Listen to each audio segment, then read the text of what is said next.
apa itu BRDM, terus kami juga yang sudah kami lakukan apa saja, sehingga nanti terkait dengan pemetaan geospasial lahan basah dan keanekaragaman hayati juga terkait dengan kegiatan apa yang saya kerjakan juga nanti akan saya sampaikan. Kalau diizinkan saya ingin screen share.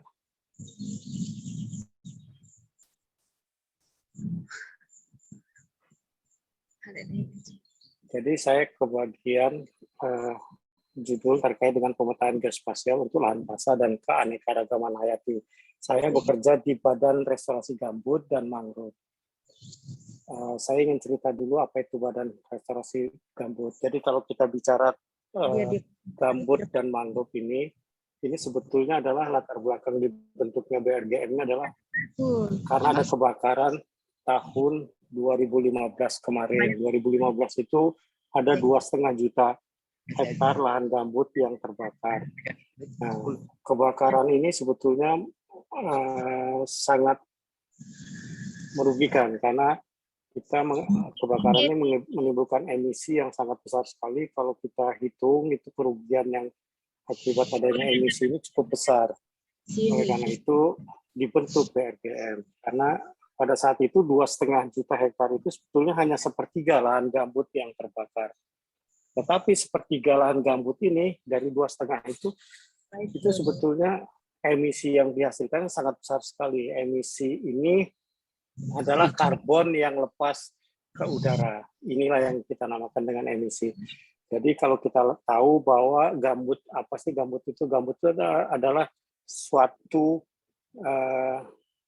kumpulan biomas yang ada di dalam suatu cekungan yang sebetulnya dia terperangkap dalam cekungan tersebut karena ada kebakaran itu, karena kering, dia terbakar, dan terbakar itu menghasilkan O2, CO2 yang ke udara. Nah, CO2 inilah yang kita sebut dengan emisi. Emisi ini apa kerugiannya kalau dia lepas ke udara? Itu karena dia akan melubangi ozon, ini akan terjadi pemanasan global. Pemanasan global inilah yang selalu dikhawatirkan. Ini yang selalu kalau kita tidak tangani, ini pasti nanti akan terjadi perubahan iklim. Perubahan iklim ini banyak contoh-contohnya. Dulunya mungkin 100 tahun yang lalu itu suhu kita tidak seperti sekarang. Sekarang sudah cenderung untuk mulai lebih panas.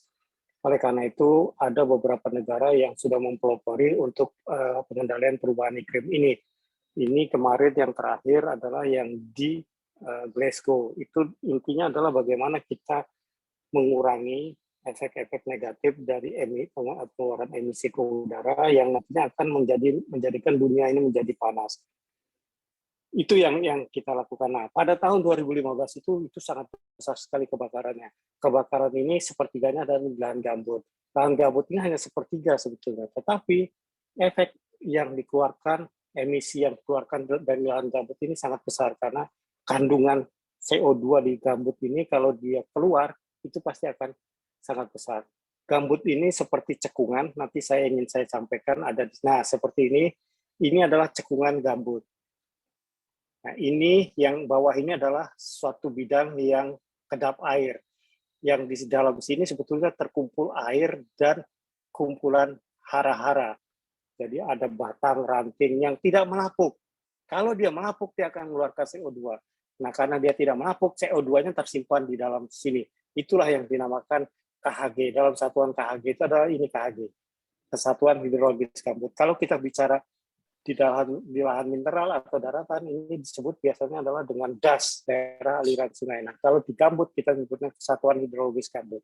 Saya ingin cerita lagi bahwa karena ada itulah sepertiga wilayah gambut yang terbakar ini, dia tidak akan berhenti mengeluarkan emisi sampai dia pulih lahan gambutnya. Nah, pulihnya itu ratusan tahun. Nah, agak berbeda dengan lahan mineral yang daratan. Daratan itu begitu dia kebakar hari ini, kita siram, mati, dia sudah berhenti mengemisi. Itu agak beda dengan gambut. Oleh karena itu, kenapa gambut ini menjadi lahan yang menjadi perhatian dunia internasional? Ini karena memang karena dia menyimpan lahan gambut. Kalau dia rusak, rusaknya itu bukan hanya kebakar, dibuat tanah, dikeringkan, itu dia akan mengemisi, apalagi kalau dia terbakar. Nah, yang terjadi tahun 2015 itu kita sudah tahu bahwa itu sangat sangat merusak sekali. Oleh karena itu pada saat itu Presiden mengumpulkan para ahli untuk mengatasi permasalahan. Para ahli mengatakan bahwa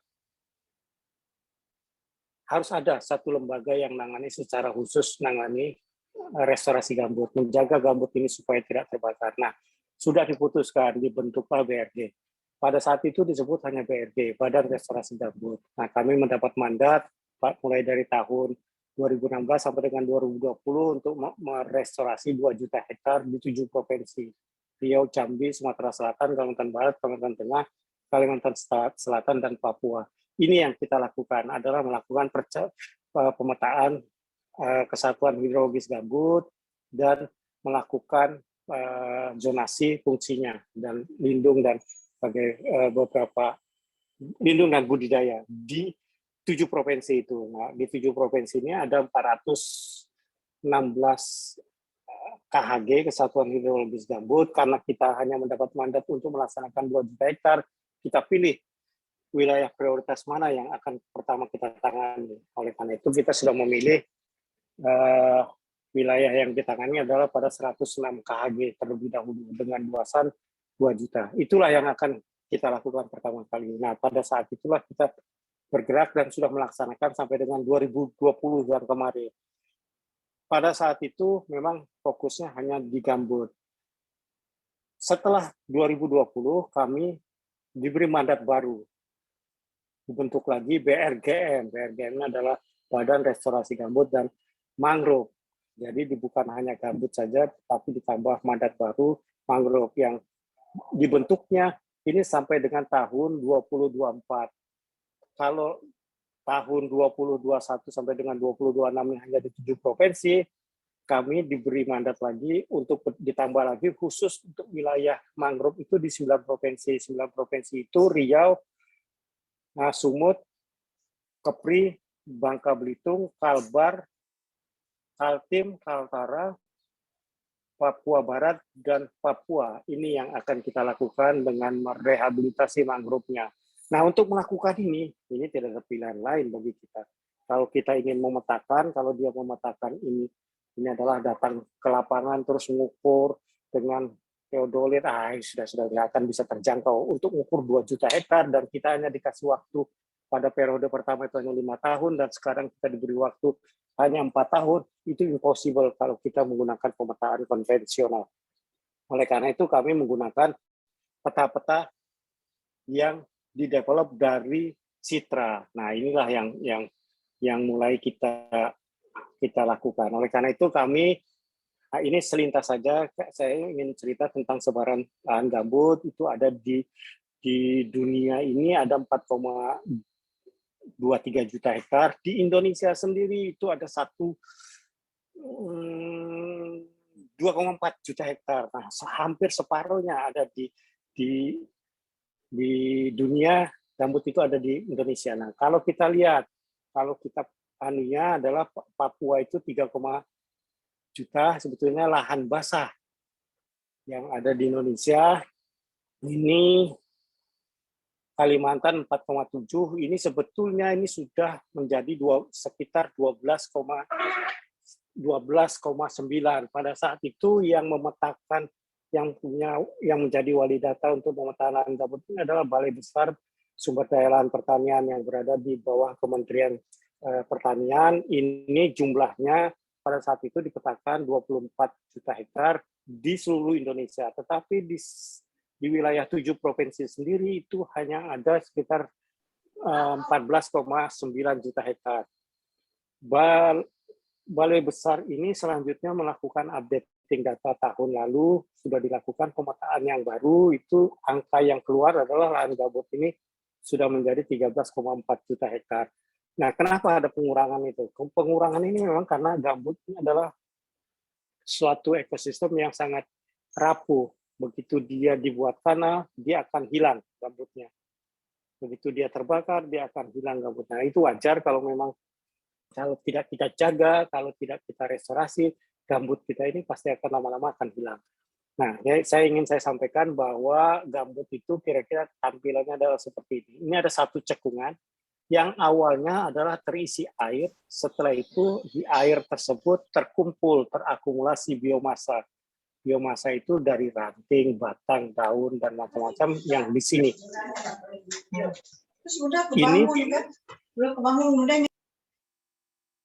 Ini tidak terdekomposisi, dia tidak melapuk, sehingga masih tersimpan dalam bentuk biomasa.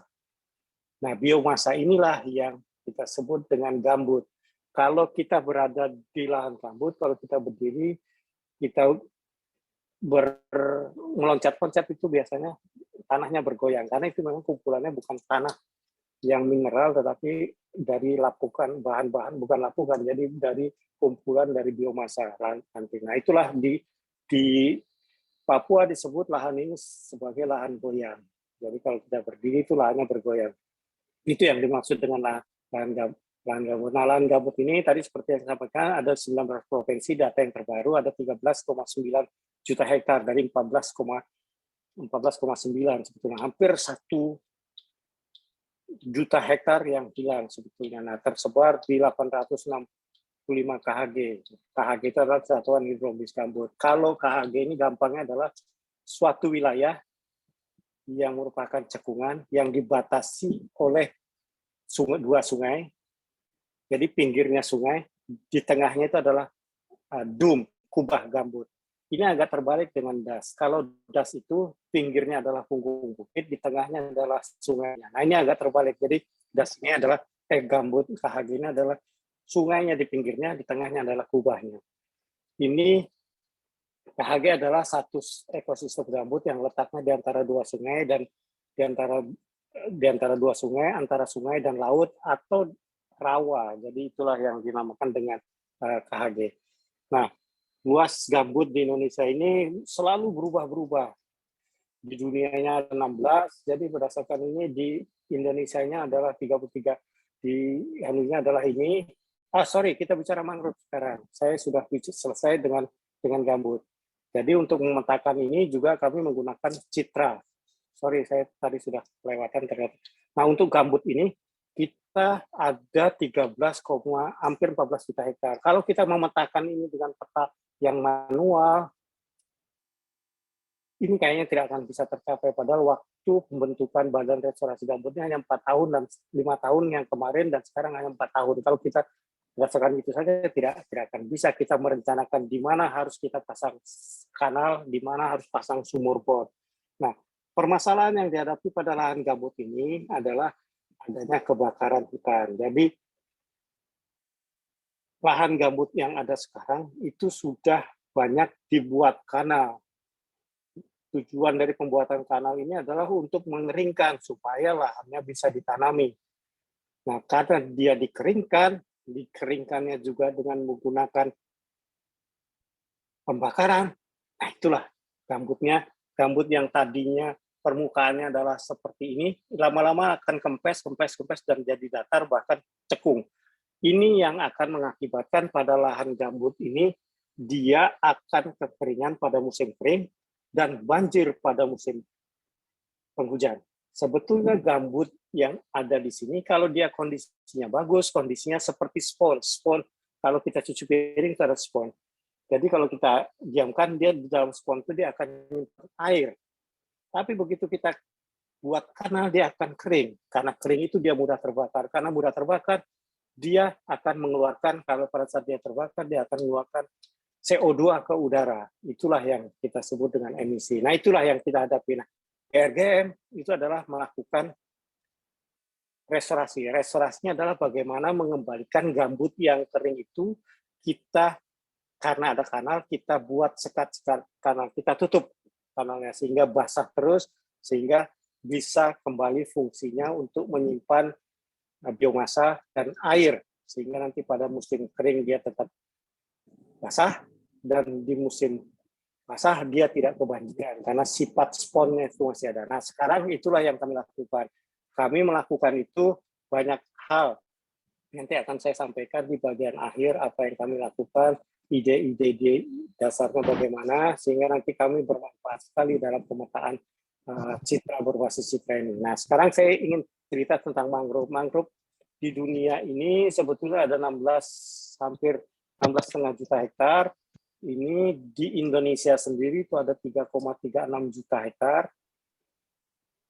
Jadi 20% itu ada di Indonesia. Ini menjadi hal yang sangat krusial juga, hampir sama dengan gambut. Mangrove ini juga menyimpan biomasa yang sangat besar. Kalau dia ditebang, kalau dia terbakar, ini juga akan mengeluarkan emisi yang sangat besar. Oleh karena itu, Presiden berjanji kemarin waktu acara COP26 di Glasgow, itu berjanji untuk melakukan restorasi rehabilitasi mangrove seluas 600.000 hektar. 600.000 hektar ini sebetulnya suatu hal yang sangat berat. Karena setiap tahun itu Indonesia hanya mampu melakukan paling hanya di bawah 20.000 hektar. Nah, sekarang kita sudah hampir memutuskan untuk 600.000 hektar dalam hanya 4 tahun sebetulnya sampai dengan tahun 2024. Nah, ini juga untuk memetakan mangrove ini impossible kalau kita memetakannya dengan cara konvensional, pemetaan konvensional. Kalau kita tahu bahwa kita menyusuri mangrove ini sangat berat, karena mangrove ini begitu kita injak itu kita kelelep bisa mungkin sampai ke dada kita sampai kelelapnya. Oleh karena itu ini harus dilakukan pemetaannya dengan menggunakan satu teknologi citra lah yang bisa kita lakukan. Nah, ini yang kami lakukan secara hierarki.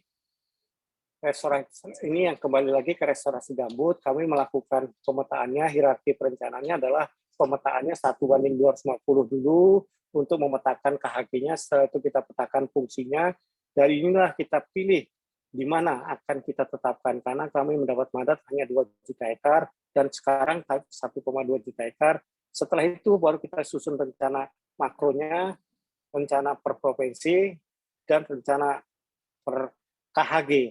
Setelah itu baru nanti akan kita susun dengan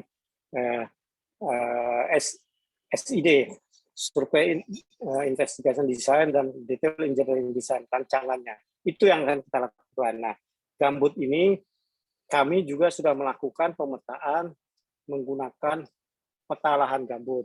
Peta lahan gambut ini kami ada beberapa menggunakan dengan, kalau yang kita bicarakan pada saat ini lebih banyak adalah citra, kami juga melakukan pemetaan dengan teknologi LiDAR. Teknologi LiDAR ini adalah teknologi yang sangat mahal sekali. Kita baru mampu untuk memetakan 8 KHG karena biayanya sangat mahal sekali. Oleh karena itu inilah yang kita lakukan. Nah, peta ini skalanya sudah detail, 1:2.500. Kalau kita menggunakan peta LiDAR ini, kita sudah sangat, begitu kita tarik suatu garis itu sudah kelihatan konturnya bagaimana, ini dalam skala yang sangat akurat. Ini yang bisa kita lakukan untuk pemetaan wilayah-wilayah yang kita prioritaskan. Kita tidak bisa memetakan LiDAR ini pada semua wilayah, karena sangat mahal sekali. Nah, itulah yang kita lakukan. Nah, peta gambut ini juga kami sudah melakukan dengan peta cepat.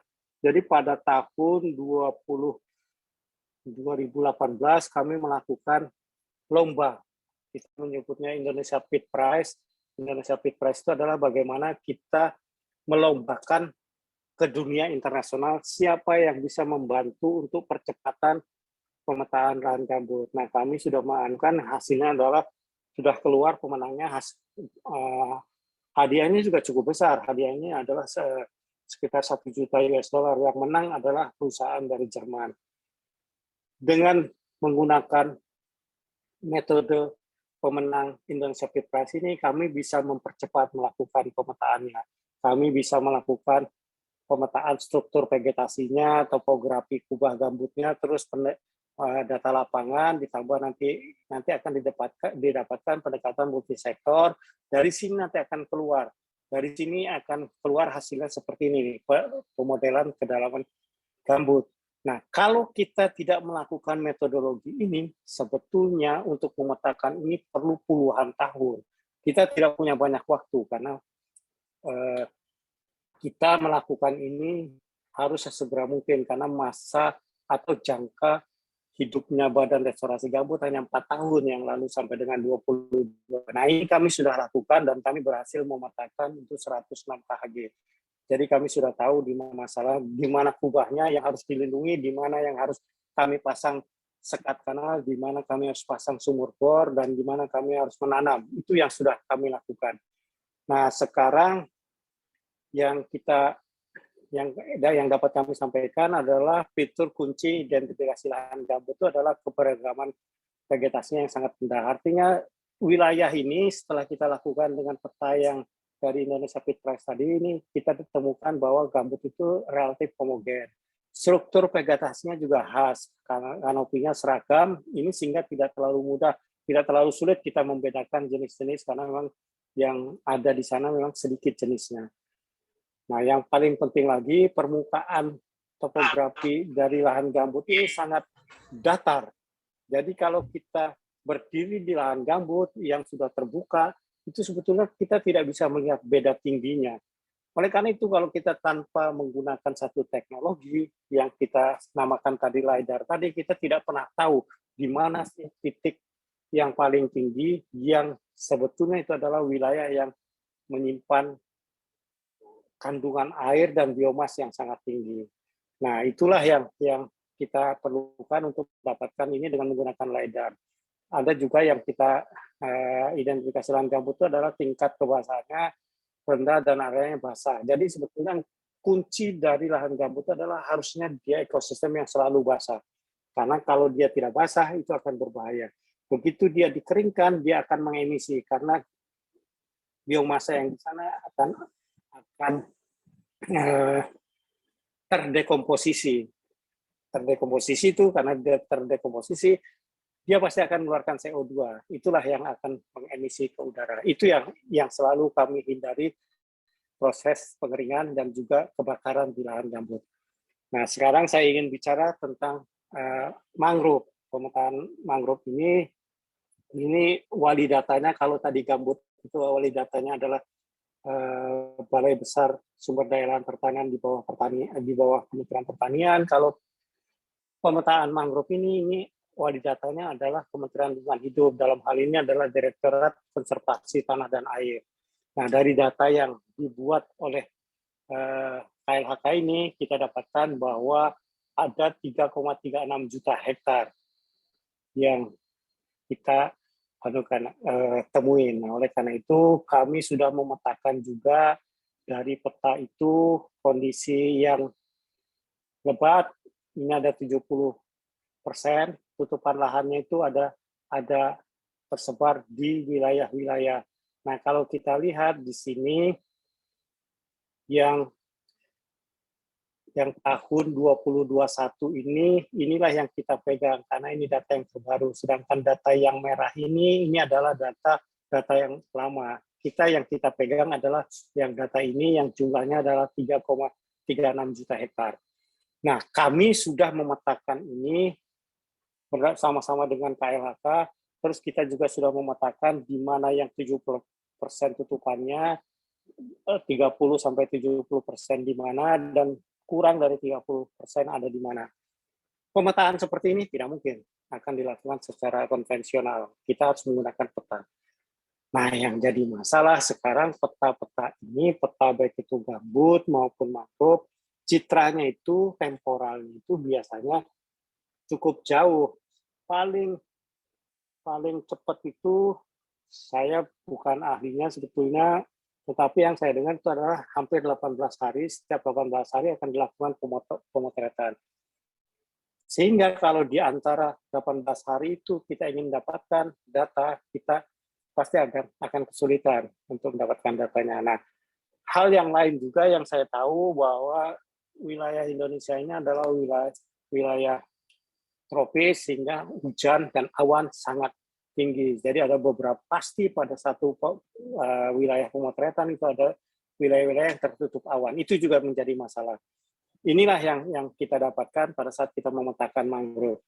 Nah, mangrove ini juga permasalahan yang dihadapi adalah adanya mangrove yang terabrasi. Kenapa mangrove akan dijadikan wilayah kerja dari BRDM? Ada beberapa hal sebetulnya. Mangrove ini biasanya berada di pinggir-pinggir laut, berbatasan dengan laut. Nah, batas laut ini mestinya adalah menjadi batas negara. Kalau mangrove-nya berkurang, batas negara kita juga pasti akan berkurang. Oleh karena itu, 9 wilayah provinsi yang akan kita rehabilitasi mangrove-nya sebetulnya ada wilayah-wilayah yang berbatasan langsung dengan negara lain. Yang sangat kita khawatirkan sebetulnya kalau mangrove kita mulai banyak berkurang, batas negara kita juga berkurang. Kecenderungannya adalah abrasinya sangat besar. Abrasi sangat besar, oleh karena itu kita harus menjaga itu. Itu yang dihadapi oleh permasalahan yang dihadapi oleh mangrove yang ada. Nah, selain itu juga tingginya kerusakan karena akibat adanya pembukaan lahan. Pembukaan lahan ini macam-macam. Ada yang diambil tanamannya untuk arang, ada lahannya dirubah menjadi tambak, yang dibukanya tidak menggunakan teknologi yang berwawasan lingkungan, dibuka setelah tidak menghasilkan, ditinggalkan, rusak mangrove-nya.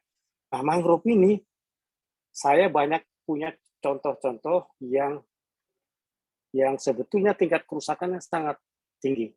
Jadi banyak foto-foto pada saat air turun, pasang turun, itu kita temuin sekitar 200 meter di laut itu bekas-bekas rumah, fondasi-fondasi rumah. Ini berarti bahwa pada saat itu di sana ada bangunan rumah, tetapi sekarang sudah hancur karena abrasi. Nah, ini akan memberikan gambaran bahwa kalau kita tidak melakukan apa-apa, potensi mangrove kita ini pasti akan rusak. Yang paling berbahaya adalah daratan kita akan berkurang. Itu yang selalu yang menjadi permasalahan yang kita hadapi. Oleh karena itu, kita perlu melakukan rehabilitasi mangrove. Nah, untuk melakukan ini juga kita melakukan pemetaan dengan menggunakan citra-citra satelit berbasis pemetaan citra satelit. Itu yang ingin saya sampaikan. Nah, strategi pengelolaan mangrove gambut ini adalah kita namakan dengan 3R. Ini adalah rewetting, revegetation sebetulnya, dan revitalization.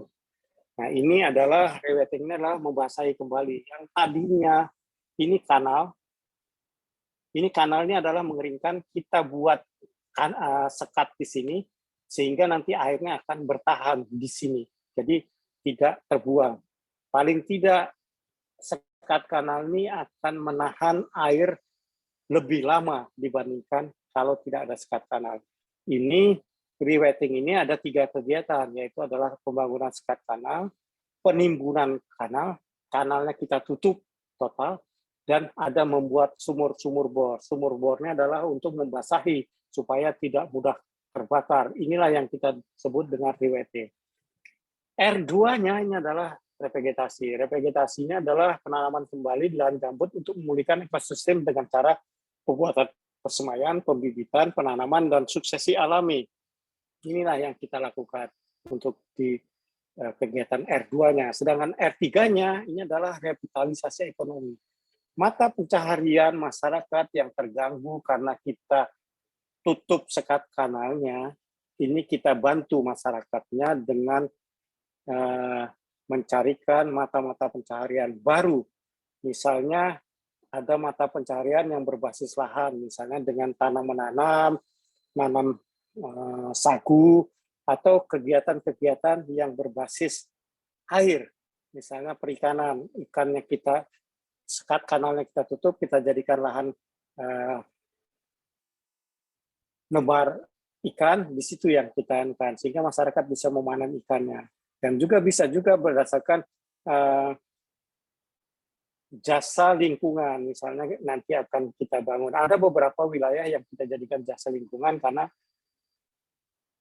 gambut ini adalah satu ekosistem yang sangat diminati oleh banyak orang, sehingga nanti ada beberapa seperti di Riau itu akan dijadikan basis-basis jasa-jasa lingkungan yang dikunjungi dan bisa menghasilkan pendapatan bagi masyarakat setempat. Itu yang kita lakukan strategi untuk restorasi gambut. Sedangkan restorasi percepatan rehabilitasi mangrove ini ada 7 sebetulnya. Yang 4 terbawah ini adalah strategi pemenuhan pemungkin. Ini biasalah. Artinya koordinasi, menguatkan basis, menguatkan peran, mengembangkan ekonomi lokal. Tetapi yang paling penting adalah 3 terakhirnya adalah yang 5 ini adalah memulihkan, kita tanami mangrove-mangrove yang sudah terbuka, kita tanami. Setelah itu kita meningkatkan mangrove-mangrove yang terlanjur dimanfaatkan dan masih bisa dibina, kita tingkatkan dengan kita perkaya lahannya dengan penanaman endorsement planting. Setelah itu kita cari juga mangrove-mangrove yang masih bagus yang kita jaga, harus kita jaga. Karena sebetulnya yang strategi nomor 7 ini harus tetap kita lakukan, bukan hanya menanam strategi 5 dan 6, tetapi juga perlu yang ini. Karena apa? Kemampuan biaya kita untuk melakukan pemulihan dan peningkatan ini masih rendah dibandingkan tingkat kerusakannya. Baik tingkat kerusakan karena abrasi, tingkat kerusakan karena illegal logging, dan macam-macam. Sehingga ini tetap harus kita pertahankan. Karena kalau hanya kita melakukan ini saja, ini jauh lebih besar kerusakannya. Oleh karena itu kita melakukan dengan 3 strategi itu. Kira-kira itu yang ingin saya sampaikan. Nah, sekarang saya ingin menyampaikan apa yang bisa dilakukan milenial dalam menjaga kelestarian hutan. Sebetulnya saya hanya ingin menyampaikan bahwa kita memang sudah tidak mungkin lagi melakukan suatu keniscayaan kalau kita hanya melakukan pemetaan secara konvensional. Sehingga kita memang harus memetakan yang paling tidak near, artinya dekat dengan real time, yaitu dengan menggunakan data digital yang ada. Data digital itu adalah citra satelit. Nah, citra satelit kita juga sudah mulai berkembang. Kami banyak bekerja sama, dulu kita bekerja sama dengan Copernicus, kita juga bekerja sama dengan berbagai pihak, dengan LAPAN, dengan BMKG, dengan BIG untuk berbagi data. Di samping itu juga dalam waktu kita mengembangkan pemetaan cepat berdasarkan menggunakan Indonesia Pitprice, kita juga beli data-data langsung dengan Airbus, dari Airbus. Nah, data-data seperti itu memang harus kita lakukan. Kalau kita ingin melakukan, katakanlah begini, kita sudah melakukan, atau BRGM sudah melakukan penyekatan kanal. Paling tidak kami harus menunjukkan kepada Presiden bahwa kami sudah melakukan restorasi seberapa banyak sih. Nah, itu juga bisa ditunjukkan dengan data-data dari citra satelit. Kami ada memasang alat untuk mengukur tinggi muka air tanah. Tetapi alat untuk mengukur tinggi muka air tanah dengan luasan 2 juta pada periode yang pertama, 2 juta hektar, dan 1,2 di periode yang kedua, itu impossible karena kita pasti akan memerlukan uang yang sangat banyak untuk mendapatkan data tinggi muka air tanah tersebut. Artinya kalau kita ingin tahu pengaruh dari penutupan kanal itu terhadap tinggi muka air tanah, itu pasti akan impossible kalau kita menggunakan tinggi muka air tanah secara manual. Oleh karena itu kami menggunakan dengan citra satelit. Dengan citra satelit kami bisa melihat perubahan kelembapan tanah sebelum ada sekat kanal dan sesudah ada sekat kanal. Kita bisa melihat impact-nya berapa banyak, berapa hektar yang sudah kita restorasi, itu bisa kelihatan. Oleh karena itu, kalau kita mengukur itu langsung di lapangan, itu impossible, karena tidak akan bisa tercapai. Nah, kami ingin menyampaikan bahwa apa yang kami lakukan, semuanya berbasis dengan citra satelit. Pegawai di Badan Restorasi Gambut ini, kalau kita lihat, itu hampir 120 orang. Nah, dari 120 orang ini, hampir 60-80 orang itu yang punya basis penguasaan pemetaan GIS. Oleh karena itu, kami sangat punya kepentingan dengan ilmu yang ini. Kami sangat terbuka dengan orang-orang yang memang punya kepentingan dengan hal yang seperti ini. Saya sangat kalau saya bisa kembali lagi, sebetulnya saya ingin belajar tentang ini, GIS ini. Nah, sayangnya saya memang sudah terlambat. Nah, oleh karena itu saya hanya bisa merekrut orang-orang yang bisa menguasai. Saya sangat tergugah dengan minat anak-anak muda sekarang. Banyak sekali yang bekerja di BRGM itu sebetulnya bukan orang yang belajar tentang GIS, tetapi ada kehutanan, ada macam-macam. Tapi mereka sudah menguasai GIS. Nah, itulah yang terkait dengan yang nomor 2 itu, terkait dengan kepo. Kepo-nya adalah knowing every particular object. Ini yang paling penting sebetulnya. Dan yang paling penting lagi adalah be kreatif. Kalau kita bisa tahu, kalau saya ingin sampaikan, saya akhirnya setelah masuk di BRGM, saya banyak belajar tentang GIS. GIS ini tidak hanya dimanfaatkan oleh orang-orang yang terkait dengan pemetaan biasa, bahkan kalau ada matahari dulu, zaman dulu matahari, atau mereka ingin membuka wilayah pun menetapkan outlet baru, dia memetakan dengan GIS. Nah, ini yang menarik sebetulnya. Itulah yang dinamakan kepo. Saya pikir itu yang ingin saya sampaikan. Saya terbuka untuk mendiskusikan beberapa hal. Saya sudah sampaikan bahwa saya ulang lagi secara singkat saja bahwa BRGM dibentuk itu tujuannya apa sih? Setelah itu kami melakukan apa saja, baik itu di gambut maupun di mangrove. Sayang sekali bahwa ini hanya pendek waktunya. Sebetulnya kalau memang memungkinkan, saya ingin cerita lebih banyak terkait apa yang saya tahu terkait dengan pemetaan ini. Yang saya ingin saya sampaikan adalah bahwa pemetaan ini sangat membantu pekerjaan Badan Restorasi Gambut dan Mangrove. Karena tanpa ada pemetaan, teknologi pemetaan ini, kami pasti akan tidak bisa mengejar kinerja yang hanya 5 tahun dan 4 tahun. Sekarang yang dibebani pekerjaan yang cukup besar untuk melakukan restorasi dan rehabilitasi. Sekian, saya sangat terbuka untuk membuka pertanyaan. Saya kembalikan ke moderator. Baik, Pak Noviar. Terima kasih banyak, Pak Noviar, atas pemaparannya. Jadi, rekan-rekan sekalian, dari penjelasan dari Pak Noviar tadi, apa sih yang bisa kita lakukan sebagai millennials untuk menjaga kelestarian hutan, terutama lahan basah ya, mangrove dan gambut seperti itu. Nah, di kemudahan teknologi digital saat ini, teman-teman sangat mudah mengakses sebaran mangrove di data raster misalkan dari mungkin dari sosial media atau lain sebagainya yang memang di situ terdapat informasi mengenai mangrove dan gambut seperti itu. Terima kasih Bapak Noviar atas pemaparannya. Selanjutnya kita akan memasuki sesi berikutnya. Sesi berikutnya akan disampaikan oleh Mbak Salira Fidian. Mbak Salira Fidian ini merupakan lulusan geografi di Universitas Indonesia, dan kemudian Mbak Salira Fidian juga merupakan lulusan Master of Environmental Science di University of Western Australia.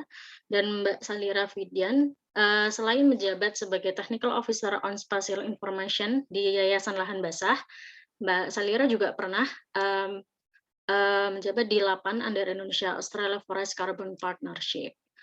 Oke, sebelumnya Mbak Salira, apakah sudah tergabung? Ya, selamat siang. Halo. Sudah terdengar? Oke, Mbak. Mungkin langsung saja Mbak Salira, saya persilahkan untuk memaparkan materinya kepada peserta webinar siang hari ini. Silahkan Mbak Salira. Sorry, saya izin share screen.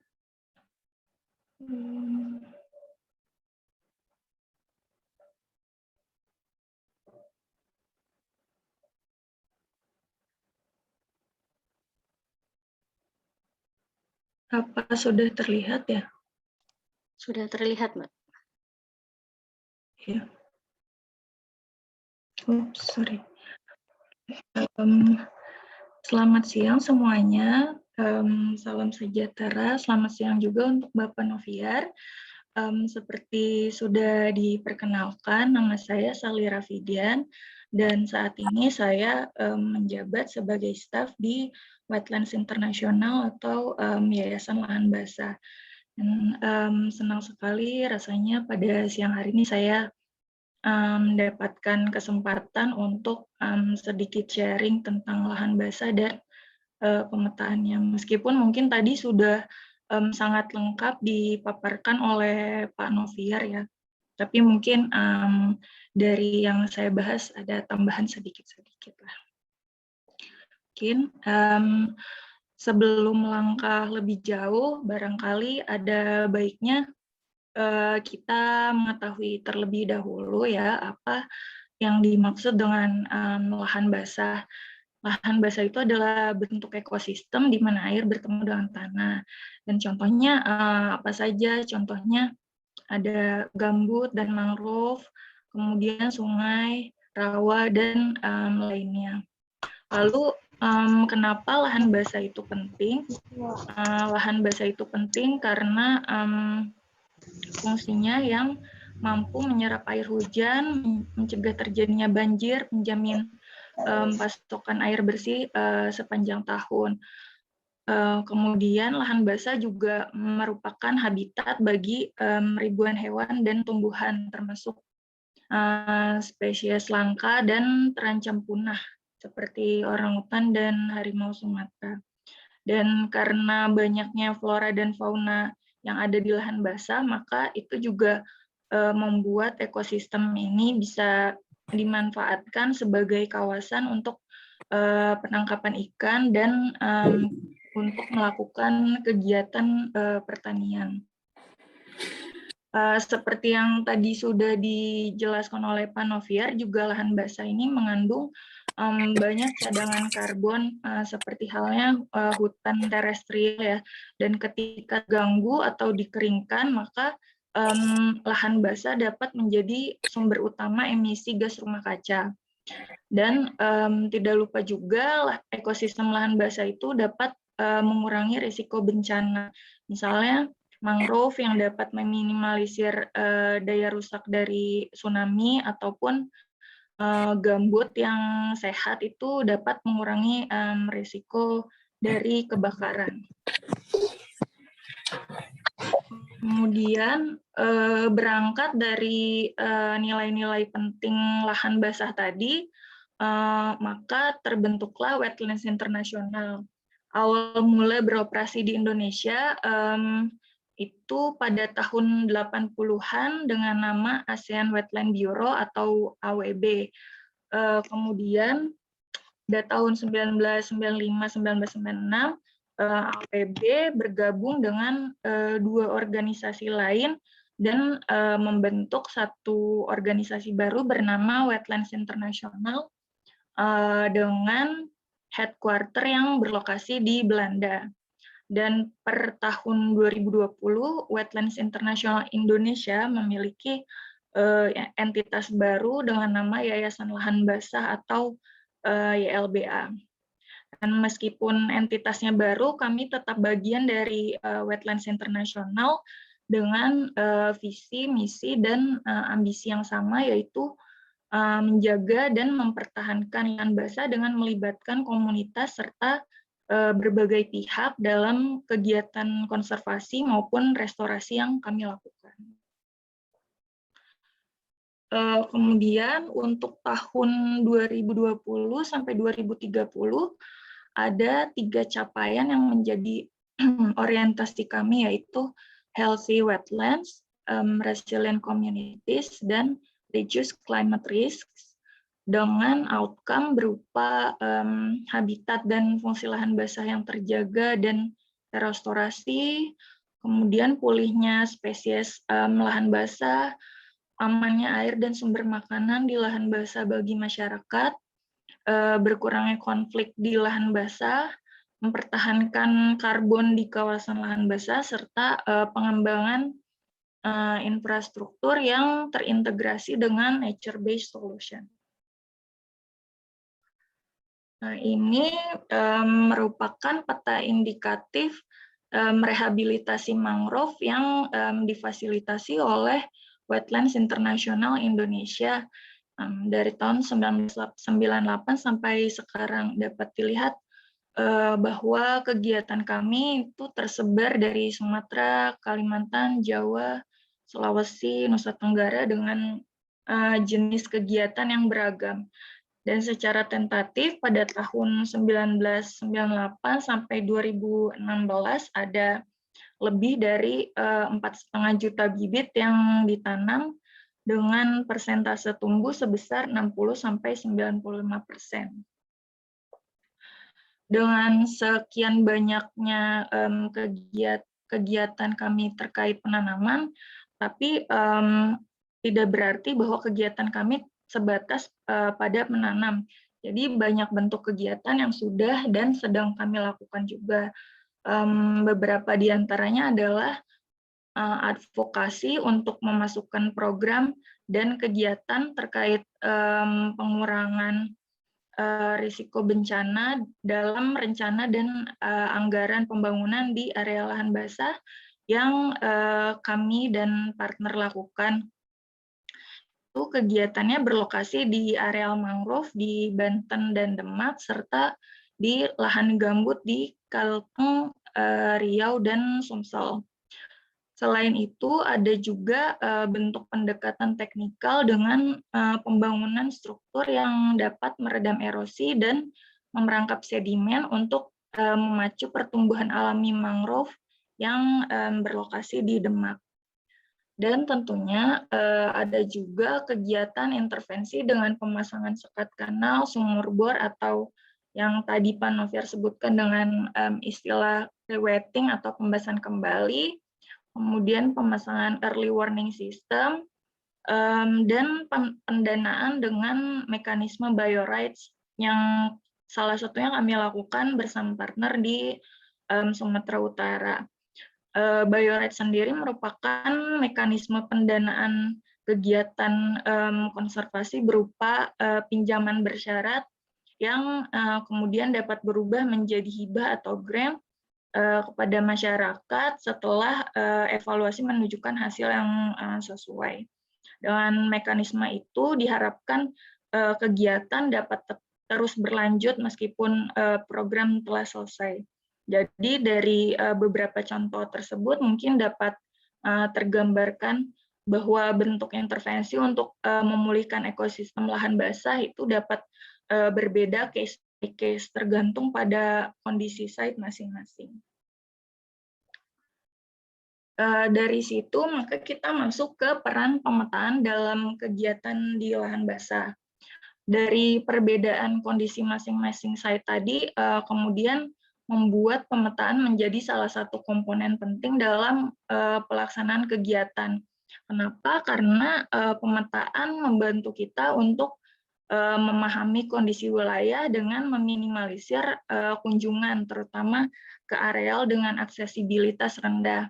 Dan informasi yang kita peroleh dari proses pemetaan tersebut kemudian dapat menjadi basis untuk perencanaan, evaluasi, dan monitoring kegiatan yang tepat dan sesuai dengan kondisi site. Misalnya pada foto di samping ini merupakan foto yang diambil di daerah Banten pada waktu yang berbeda dan dapat dilihat bahwa terjadi erosi dan kenaikan muka air laut, dan tanpa pemetaan barangkali kita akan kesulitan mendapatkan gambaran tepatnya sejauh mana erosi yang terjadi atau mungkin di mana lokasi yang tepat untuk intervensi dan lainnya. Untuk tahapan pemetaan yang dilakukan di lahan basah kurang lebih sama dengan pemetaan pada umumnya. Pertama, kita lakukan kajian awal, dan ini termasuk penentuan batas kajian apakah berdasarkan batas administrasi, batas alam, atau batas lainnya. Kemudian kita lakukan pengumpulan data existing, itu bisa berupa citra satelit maupun peta resmi yang dikeluarkan oleh pemerintah. Kemudian data existing yang sudah kita kumpulkan dianalisis dan dibuat peta awal atau peta rencana kerja sesuai dengan kebutuhan. Dan peta rencana kerja itulah yang kemudian digunakan pada tahapan selanjutnya, yaitu kunjungan lapangan. Pada kunjungan lapangan, kita mengumpulkan data primer dan sekunder untuk melengkapi maupun memperbarui data yang sudah ada sebelumnya. Selain itu, pada tahapan ini juga biasanya dilakukan observasi atau validasi dari kajian awal serta dokumentasi kondisi terkini. Dan data dan informasi yang dikumpulkan dari tahapan kunjungan lapangan kemudian digunakan pada tahapan analisis selanjutnya, analisis lanjutan untuk merevisi kajian awal ataupun mengembangkan model sehingga dihasilkan peta akhir yang kemudian dituangkan dalam laporan. Lalu data apa saja sih yang digunakan dalam pemetaan lahan basah dan bagaimanakah penggunaannya? Ini barangkali tadi sudah banyak dibahas juga oleh Pak Noviar ya. Ini salah satu data utama yang digunakan untuk kegiatan di lahan gambut adalah KHG atau Kesatuan Hidrologis Gambut, dan ini KHG ditetapkan melalui SK Menlhk nomor 129 tahun 2017 tentang penetapan Kesatuan Hidrologi Gambut, dan menurut SK tersebut terdapat total sekian ratus KHG dengan luas lebih dari 24 juta hektar, dan ini contoh sebaran KHG di Indonesia dan di Sumsel. Kemudian informasi yang tidak kalah penting dan tadi juga sudah disinggung oleh Pak Noviar adalah fungsi ekosistem gambut yang terdapat dalam KHG. Jadi fungsi ekosistem gambut atau FEG ini ditetapkan dalam SK Menlhk nomor 130 tahun 2017, dan terdapat dua fungsi utama ekosistem gambut, yaitu fungsi lindung dan fungsi budidaya dengan kriteria yang dijelaskan dalam peraturan. Ini contohnya yang di Indonesia dan di Sumsel. Untuk peta sebaran gambutnya sendiri diproduksi oleh BBSDLP Kementerian Pertanian, tapi itu baru-baru saja diupdate seperti tadi kata Pak Noviar pada tahun 2019. Nah, tapi YLBA sendiri pernah merilis Atlas Gambut pada tahun 2003.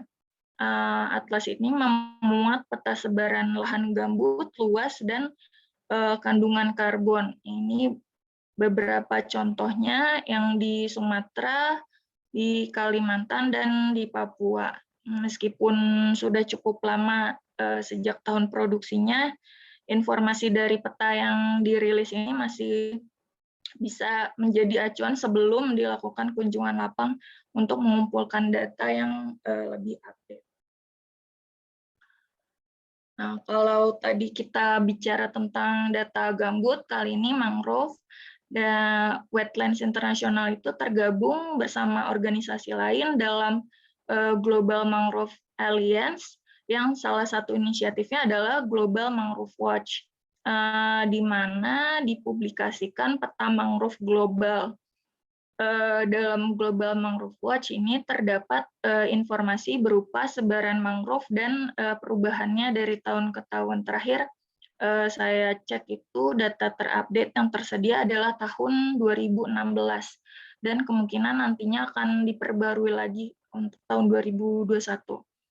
Namun karena sifatnya global, maka memang skalanya tidak terlalu detail. Kemudian, nah ini peta mangrove nasional yang diluncurkan juga baru-baru ini, mungkin baru minggu lalu kalau tidak salah, oleh pemerintah Indonesia, yang tentunya memiliki informasi dengan skala yang lebih detail ya, dan disertai informasi yang lebih lengkap berupa kerapatan tajuk. Kemudian lebih lanjut lagi, selain memanfaatkan data-data yang sudah dijabarkan tadi, dalam kegiatan kami juga menggunakan data lain Di antaranya seperti data jaringan kanal, tutupan lahan, hotspot dan kebakaran lahan. Ini karena kebakaran ini merupakan fenomena yang sering terjadi dan mengancam lahan gambut ya. Jadi memang salah satu parameter yang digunakan. Selain itu juga ada batas administrasi yang sudah diupdate. Mayoritas sih data diupdate dengan bantuan analisis citra satelit. Dan informasi tambahan juga diperoleh dari kunjungan lapangan. Kemudian hasil update data-data tadi ditambah dengan data yang diambil dari lapangan, maka selanjutnya digunakan untuk analisis sehingga menghasilkan peta rencana yang menjadi basis dalam kegiatan intervensi, baik itu pemasangan sekat kanal maupun penentuan lokasi penanaman. Nah, selain untuk penentuan lokasi intervensi seperti tadi, juga terkait pemetaan di lahan basah, contoh lainnya adalah kajian tentang sempadan pantai yang kami lakukan di Banten dan Demak. Ini perhitungan sempadan pantai diatur dalam Peraturan Menteri Kelautan dan Perikanan Nomor 21 Tahun 2018, di mana lebar sempadan pantai itu ditentukan oleh indeks risiko abrasi atau banjir. Dan berikut merupakan contoh hasil kajian kami, di mana kami melihat perubahan garis pantai dari waktu ke waktu, lalu kami juga analisis laju erosi dari tahun 72 sampai 2017 dan diperoleh hasil sekian meter per tahun. Dan hasil tersebut kami gunakan untuk menghitung indeks risiko abrasi sehingga diperoleh rekomendasi lebar sempadan pantai yang kemudian kami gunakan sebagai bahan advokasi ke pemerintah daerah untuk dipertimbangkan masuk ke dalam perencanaan tata ruang. Korelasinya dengan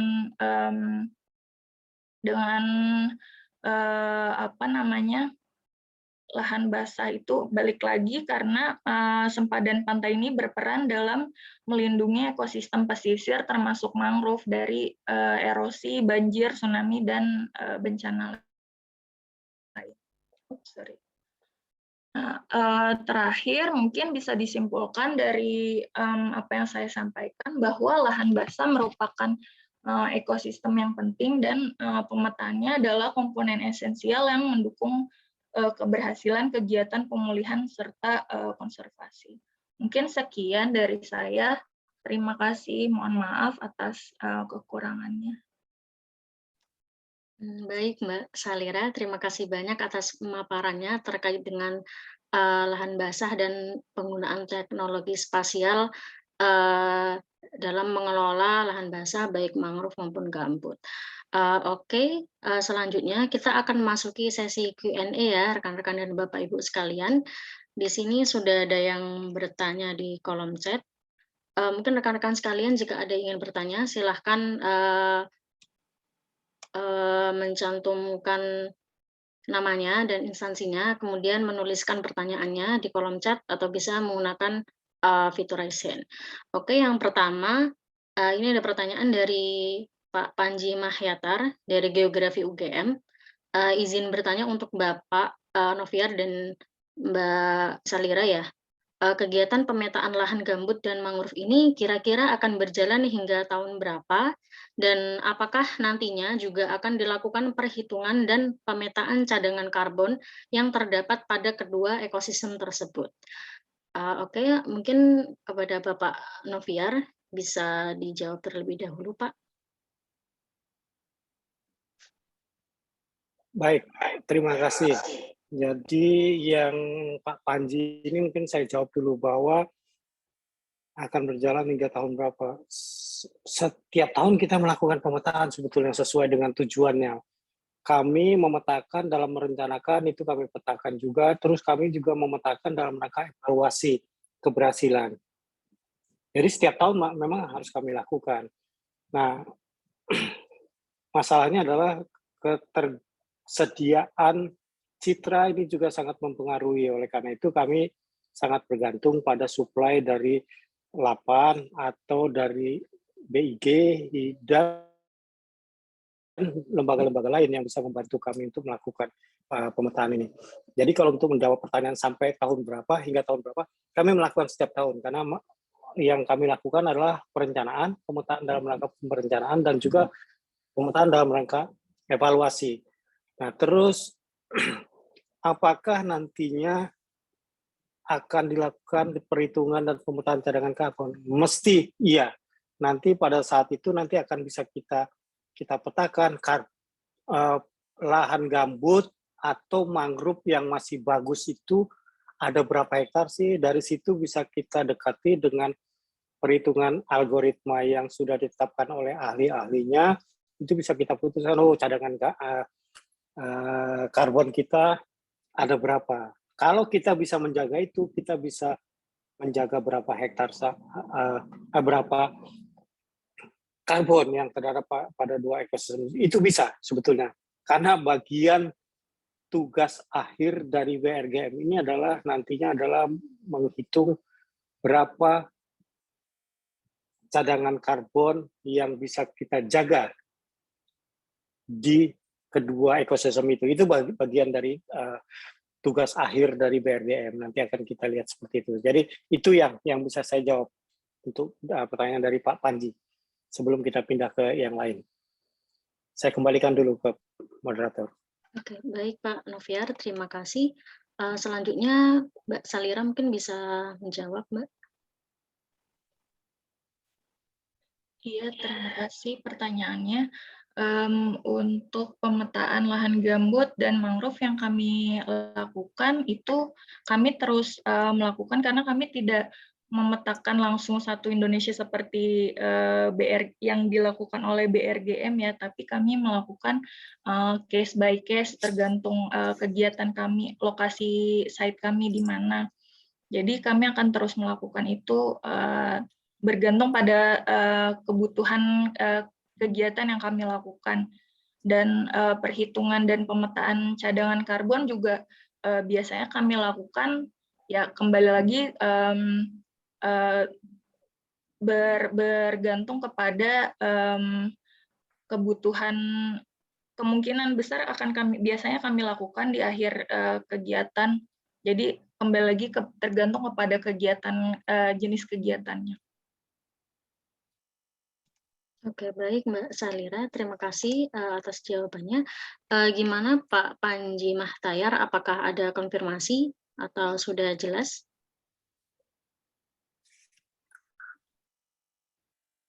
Oke, mungkin sudah jelas ya. Oke, selanjutnya ada pertanyaan dari Bu Siti Maulidina. Perkenalkan, nama saya Siti Maulidina dari Sumatera Utara. Saya ingin bertanya, seberapa besar jaminan lahan gambut untuk pencegahan perubahan iklim? Secara iklim yang kita lalui saat ini sedang terancam, semisal adanya La Nina dan El Nino yang kerap terasa di daerah Sumatera, sehingga lahan gambut justru menjadi rawan kebakaran, seperti daerah Riau, Sumatera Utara, bagian timur. Nah, terkait mangrove juga hal serupa. Bagaimana caranya untuk menghentikan pembalakan liar terhadap kayu mangrove? Terima kasih. Mungkin Pak Noviar bisa menjawab, Pak. Baik, satu mungkin yang terkait dengan seberapa besar jaminan lahan gambut untuk pencegahan perubahan. Agak susah untuk menjawab itu, karena perubahan iklim ini bukan hanya salah satu faktornya dari lahan gambut atau mangrove. Kalau kita tahu emisi itu kan banyak dari transport, dari peternakan, macam-macam. Salah satu bagiannya adalah emisi dari kebakaran lahan gambut maupun pengurangan mangrove. Apa yang bisa kita lakukan adalah bahwa sekecil apapun kalau kita bisa mengurangi pengaruh emisi yang ada baik dari gambut maupun dari mangrove, itu yang kita lakukan. Tetapi apa yang bisa saya sampaikan adalah kalau kita tidak melakukan apa-apa terhadap lahan gambut yang selalu cenderung rusak, kemungkinan ini akan jadi masalah bagi kita semuanya. Oleh karena itu, Itu yang harus kita lakukan. Pilihannya adalah kita melakukan restorasi atau tidak melakukan restorasi, sehingga nanti emisi akan menjadi meningkat dan akan terjadi perubahan iklim. Itu yang pertama. Terus yang kedua terkait dengan terancam adanya La Nina dan El Nino, ini juga memang menjadi hal yang harus kami perhatikan, terutama di lahan gambut. Lahan gambut ini pada saat El Nino ini kami akan super hati-hati untuk menjaga agar tidak terjadi kebakaran. Nah, pada saat La Nina kami akan membuka tutup sekat kanal kami, sehingga pada saat musim hujan itu tidak terjadi banjir yang sangat besar, sehingga kita mencoba untuk membuka sekat-sekat kanal kita. Itu yang bisa kita lakukan. Nah, yang paling penting adalah pada yang selalu kita khawatirkan pada saat El Nino itu terjadi kebakaran karena tingkat kekeringan yang sangat tinggi. Saya pikir, nah kalau untuk pembakaran liar ini, mohon maaf kami tidak bisa menjawab karena memang kami tidak punya mandat untuk melakukan pembakaran liar. Penegakan hukum itu dilakukan oleh Kementerian Lingkungan Hidup, dalam hal ini adalah Ditjen Penegakan Hukum di Dirgakum. Kami hanya bisa melaporkan kalau nanti ada terjadi pembalakan liar. Hanya itu kewenangan kami. Untuk penegakan hukumnya sendiri itu dilakukan oleh aparat hukum dan juga ada Gakum, Ditjen Gakum. Saya pikir itu yang bisa saya jawab, Ibu Moderator. Oke, baik Pak Noviar, terima kasih atas jawabannya. Mungkin Mbak Salira bisa menambahkan. Iya, terkait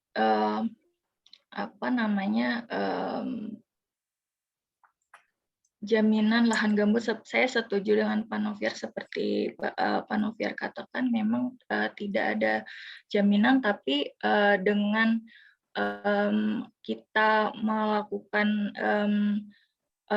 pemulihan ataupun konservasi di lahan gambut, maka kita sudah berkontribusi untuk setidaknya mengurangi risiko ke arah dampak yang lebih buruk ya. Mungkin itu saja, Mbak Moderator. Oke, terima kasih Mbak Salira atas jawabannya. Dari Bu Siti Maulidina juga sudah mengonfirmasi, sudah jelas untuk jawabannya. Terima kasih atas terima kasih atas jawabannya Pak Noviar dan Mbak Salira. Kemudian di sini ada yang rese nih dari Mas Muhammad Fadil. Silakan Mas Muhammad Fadil, mungkin bisa langsung menyampaikan pertanyaannya. Cek masuk nggak suara saya? Masuk, Mas. Ya, oke. Bismillahirrahmanirrahim ya. Assalamualaikum warahmatullahi wabarakatuh. Pak Noviar, Mbak Salira, dan Mbak Ajeng, makasih untuk atas kesempatannya. Saya Muhammad Fadil Ritsa dari Indramayu. Mau izin bertanya juga, ada beberapa pertanyaan ke Pak Noviar dan Mbak Salira ya. Yang pertama gini, tadi Mbak Salira juga menjelaskan tentang hidrologis yang dari SK KLHK tersebut untuk mengatur persebaran. Nah, yang mau saya tanyakan, bagaimana persebaran hidrologis tersebut yang dirancang sama KLHK tersebut. Soalnya gini, masalahnya ada yang kemarin masalah COP26 itu jadi adalah yang kemarin pernyataan Ibu Siti Nurbaya itu jadi menyelekit juga pada saya, mungkin diantara juga di sini juga kan, karena kan ini hidrologis juga ada yang perbedaan juga kan di situ. Itu yang pertama. Nah, yang kedua, yang persebaran mangrove, karena saya juga di fokus mangrove juga ya. Mangrove itu kan adalah mengupdate kondisi mangrove saat ini gitu. Nah, yang saya tanyakan, bagaimana kita mengetahui dari citra satelit itu? Kan mungkin kita tahu juga ya citra satelit yang mangrove itu misalnya gimana, mangrove itu terjadi kebakaran atau mungkin terjadi penebangan itu, atau mungkin penebangan karena buat pembalakan untuk tambak udang kan gitu. Itu kan kita juga mengetahui bagaimana mengetahui dari persebaran mangrove itu digunakannya tuh bagaimana kan gitu. Itu yang kedua. Nah, yang ketiga, nah itu ada lagi nih sepandaan yang tadi tuh ya, di bahasa itu sepandaan ya, yang tentang indeks resiko dari abrasi tersebut. Nah, yang mengetahui itu mengukurnya apa yang terkait dengan sepandaan, dengan apa yang akan terjadi abrasi tersebut kan gitu dari indeks tersebut. Soalnya gini, saya sempat memikirkan juga ketika misalkan pengen membangun lahan mangrove ya. Saya bayangkan membangun lahan mangrove dan akhirnya kan kita mengetahui dari resiko abrasinya itu seperti apa kan. Mungkin di wilayah resiko pantai tersebut mungkin nggak akan bisa dibangun dengan mangrove karena misalnya abrasinya udah terlalu tinggi. Kalau misalnya abrasinya masih kecil mungkin masih bisa dibangun mangrove. Nah itu bagaimana mengukur dari indeks sepandan tersebut dan bagaimana resikonya ketika misalkan membangun mangrove dengan abrasi yang tinggi. Itu yang ketiga. Sama yang keempat, yang satu lagi saya tuh sempat tadi tuh menyinggung juga masalah tentang La Nina El Nino. Ini juga sebenarnya jadi permasalahan kita semua ya. La Nina El Nino itu adalah buat mengancam krisis iklim itu. Itu yang jadi pertanyaan besar adalah bagaimana dari krisis iklim yang menyebabkan La Nina dan El Nino itu mangrove ya mungkin mangrove itu jadi solusi gitu ya. Bahkan Pak Presiden tuh Pak Presiden itu kemarin sudah menanam mangrove di Riau. Apakah masih tepat gitu yang dicanangkan sama Pak Presiden tersebut? Sebelum kemarin kan berangkat ke Glasgow kan itu kan Pak Presiden kan sempat menanam mangrove di melebarkan mangrove kan gitu, dan janji di Glasgow tuh katanya bilang akan memperlebar lahan mangrove. Apakah itu tepat akan untuk memperluas lahan dari mangrove tersebut? Paling itu sih kalau pertanyaan dari saya. Kurang lebihnya mohon maaf. Assalamualaikum warahmatullahi wabarakatuh. Waalaikumsalam warahmatullahi wabarakatuh. Mungkin dari Pak Noviar bisa langsung menjawab Pak pertanyaan dari Mas Muhammad Fadil. Baik, terima kasih. Jadi mungkin harus ada Bu Salira juga nanti membantu saya. Jadi kalau yang bisa saya tangkap, yang bisa terkait dengan saya itu adalah persebaran mangrove. Persebaran mangrove ini sebetulnya dengan menggunakan citra satelit yang paling kita dapatkan duluan itu adalah tentang tutupan lahannya. Tutupan lahan ini nanti akan ketahuan tutupan lahannya ada berapa persen sih. Kami sudah membagi tiganya secara SNI, itu perpetaan mangrove ini ada 3 kelas, 0-30%, tutupannya 30-70, dan di atas 70. Nah, biasanya yang kita lakukan dengan strategi untuk memulihkan itu adalah yang di 0-30, terus yang pengkayaan itu adalah 30-70, dan yang kita jaga itu adalah yang di atas 70, yang terancam. Kalau dia tidak terancam, dia belum kita tetapkan untuk kita jaga. Apa ancamannya? Ancamannya bisa kita lihat bahwa abrasinya bagaimana sih, dia berhadapan langsungkah dengan ombak, apakah sudah ada gejala-gejala dia ada abrasi, apakah sudah ada indikasi untuk perambahan hutan mangrove di sana. Kalau itu sudah ada, itu harus kita lakukan. Untuk wilayah-wilayah itu kita amankan. Jadi kita berdasarkan pemetaannya adalah dari pemetaan dari tutupan lahan. Nah, cuma mangrove ini ada hal yang spesifik. Kalau kita menetapkan tutupan lahan, kita tidak bisa langsung menjudge, oh ini harus kita rehabilitasi. Karena ada ekosistem mangrove yang tanamannya sebetulnya kalau kita lihat itu dia rendah sekali, kayak rumput seperti itu. Itu adalah ekosistemnya, cocoknya di sana itu adalah tanaman itu. Saya mohon maaf, saya mungkin bisa dibantu Ibu Salika. Ada jenis-jenis tanaman yang seperti itu. Kita tidak bisa langsung menjudge itu bahwa tutupan lahannya jadi kurang. Oleh karena itu pemetaan mangrove atau gambut atau apapun pasti dilakukan dengan validasi di lapangan. Kita tidak bisa langsung memutuskan dari citra saja tanpa ada validasi. Kalau kita curiga bahwa ini kemungkinan ini memang mangrove ini yang sebetulnya ekosistemnya adalah tanaman yang seperti ini. Kalau kita ganti dengan tanaman lain juga tidak akan cocok juga. Itu yang harus kita lakukan. Jadi kita dalam melakukan pemetaan ini kita harus melakukan pemetaan dengan dilakukan dengan validasi ke lapangan. Nah, membangun mangrove yang terbuka. Jadi gini, pada saat Presiden menetapkan kita akan melakukan merestorasi rehabilitasi mangrove 600.000 hektar ini berdasarkan basis data yang dari KLHK bahwa memang ada mangrove yang terbuka yang harus kita rehabilitasi. Nah, kami sudah menyusun rehabilitasi tadi dengan strategi tadi 3M tadi. Yang satu adalah memulihkan, artinya kita tanami. Terus yang kedua adalah meningkatkan, ini menjaga supaya kita perkaya tanamannya. Yang terakhir adalah mempertahankan yang bagus-bagus kita. Nah, ini tetap berjalan. Kebijakan statement dari pemerintah ini dijaga tetap. Nah, mangrove yang terbuka itu yang bagaimana sih yang harus kita lakukan? Nah, tadi ada pertanyaan terkait dengan abrasi. Abrasi ini kalau dia berhadapan langsung dengan laut lepas, samudra lepas, itu biasanya cenderung untuk akan terjadi abrasi kalau kita tidak melakukan apa-apa pada wilayah tersebut. Nah, untuk itu biasanya dilakukan terlebih dahulu dengan kegiatan sipil teknis. Kita membangun APO namanya, alat pemecah ombak. Itu yang biasa di pinggir-pinggir pantai, itu yang beton-beton yang bentuknya ada yang bulat, ada yang bercabang-cabang, itu namanya APO, alat pemecah ombak. Itu dulu yang kita lakukan. Tetapi kalau pada wilayah yang relatif datar, kami melakukannya dengan penanaman mangrove dengan sistem jalur empang. Istilahnya kita nanaminya dibatasi dengan bambu-bambu yang kita tanam, bambu di dalam bambu itu kita tanami dengan tanaman mangrove. Ini namanya, saya mohon maaf, ini ada namanya seperti itu kita tanam. Jadi dalam satu kumpulan, misalnya kita buat bambu 2 meter kali 5 meter, kita tanamin di sana sampai ratusan batang tanaman mangrove. Sehingga kalau ada ombak besar pun dia masih terjaga. Dan nanti kalau sudah dia jadi akan jadi rumpun berjarak namanya. Rumpun yang rumpun tanaman bambu. Itu yang kita lakukan. Jadi pada wilayah-wilayah yang terbuka seperti itu, memang harus kita lakukan dengan pendekatan sipil teknis dulu. Kita bangun alat pemecah ombak, setelah itu kita lakukan juga bisa, kalau dia relatif datar, kita tanami dengan rumpun berjarak yang kita batasi, kita kelilingin dengan tanaman bambu. Kita buat bambu yang pembatasnya sehingga kita tanam di dalamnya.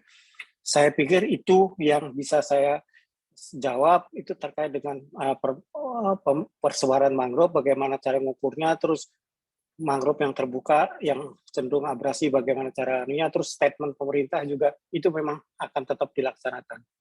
Saya pikir gitu. Mudah-mudahan tidak ada yang kurang.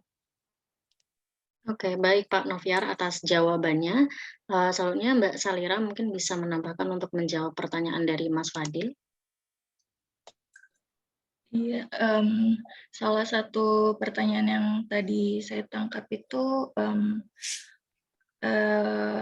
risiko pembangunan di areal dengan risiko abrasi yang tinggi ya. Mungkin salah satu lokasi yang bisa menjadi contoh adalah di Demak ya. Saat ini terjadi abrasi itu abrasi sudah terjadi berlangsung selama beberapa waktu, dan saat ini sampai ada desa yang hampir hilang gitu, bisa dikatakan hampir hilang karena mendapatkan dampak dari abrasi itu sendiri. Nah, dan sekalinya terjadi abrasi dan kerusakan pada mangrove yang sudah sangat parah seperti itu akan sulit dikembalikan lagi ke fungsi awalnya begitu, karena ketika mangrove sudah hilang dan terjadi abrasi, maka ketika ditanami mangrove secara konvensional begitu, bisa jadi si bibit atau benihnya itu juga tersapu ombak karena tidak ada penghalang begitu.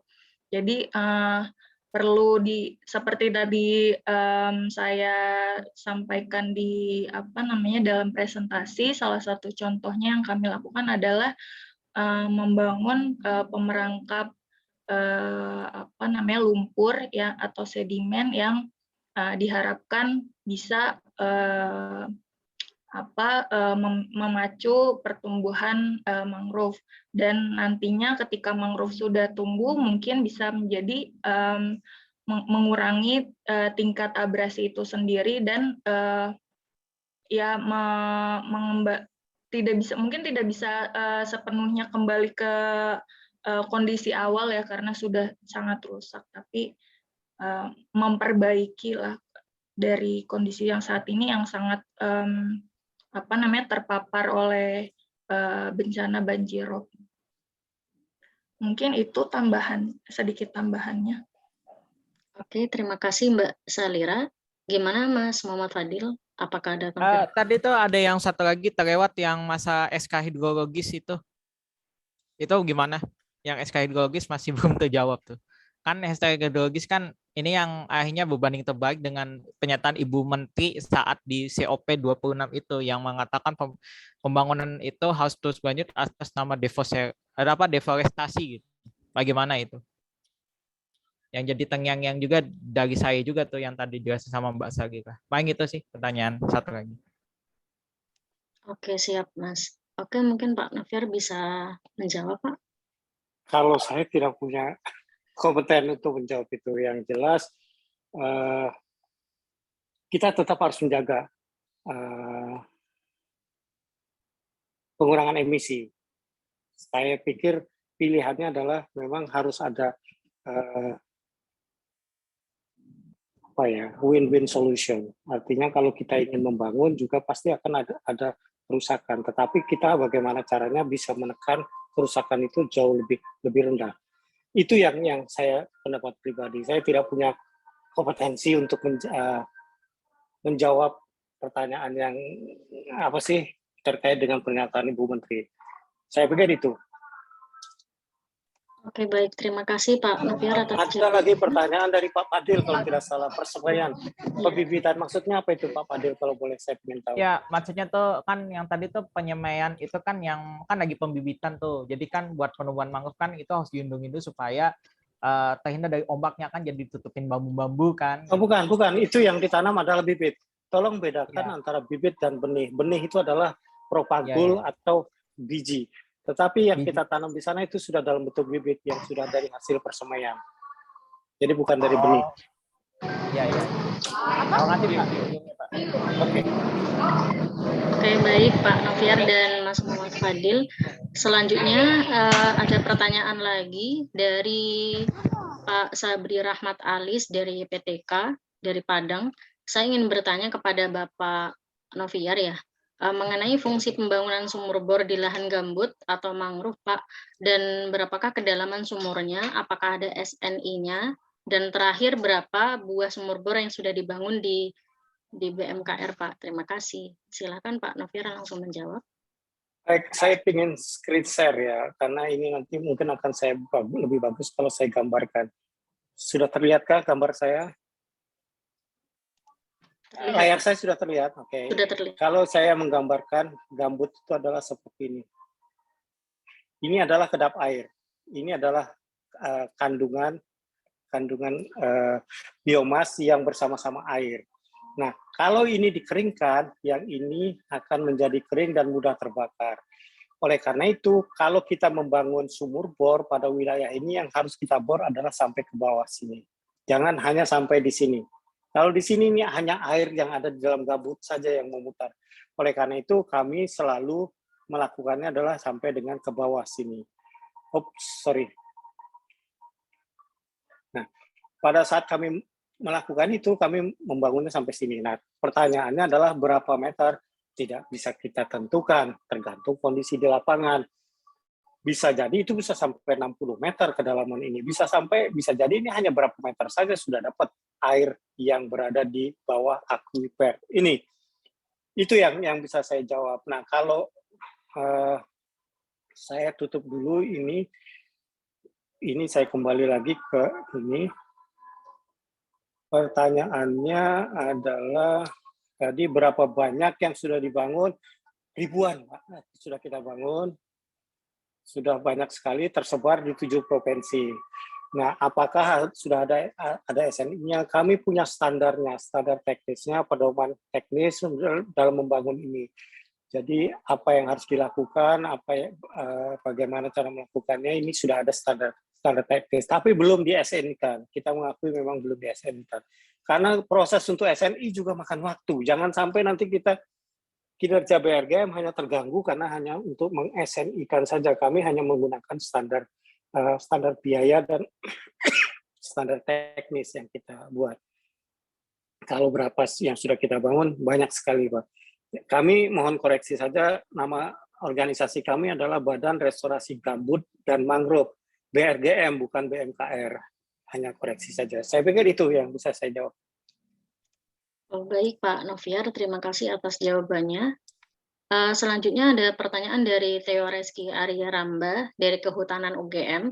Izin bertanya kepada Bapak Noviar terkait pemetaan LIDAR yang tadi disampaikan. Kalau boleh tahu bagaimana ya Pak proses pemetaan secara LIDAR? Apakah bisa langsung memetakan satu wilayah Indonesia dalam sekali pemetaan? Dan berapa perkiraan biaya untuk pemetaan secara LIDAR untuk seluruh lahan gambut di Indonesia? Mungkin langsung dijawab saja Pak Noviar. Baik, terima kasih. LiDAR ini kalau kita lihat kan skalanya 1:2500. Ini kami punya pengalaman 100.000 hektar, 1 KHG kami petakan.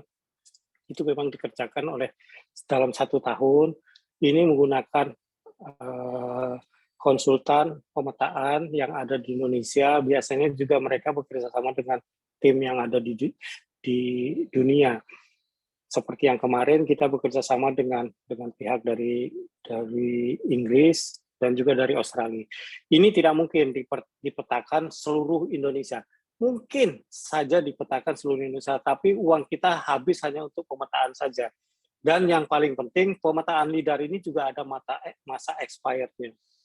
Karena kalau lahan gambut itu kan pasti akan cepat sekali berubah. Kalau sudah dia berubah, itu sudah tidak bisa lagi dimanfaatkan LiDAR-nya itu.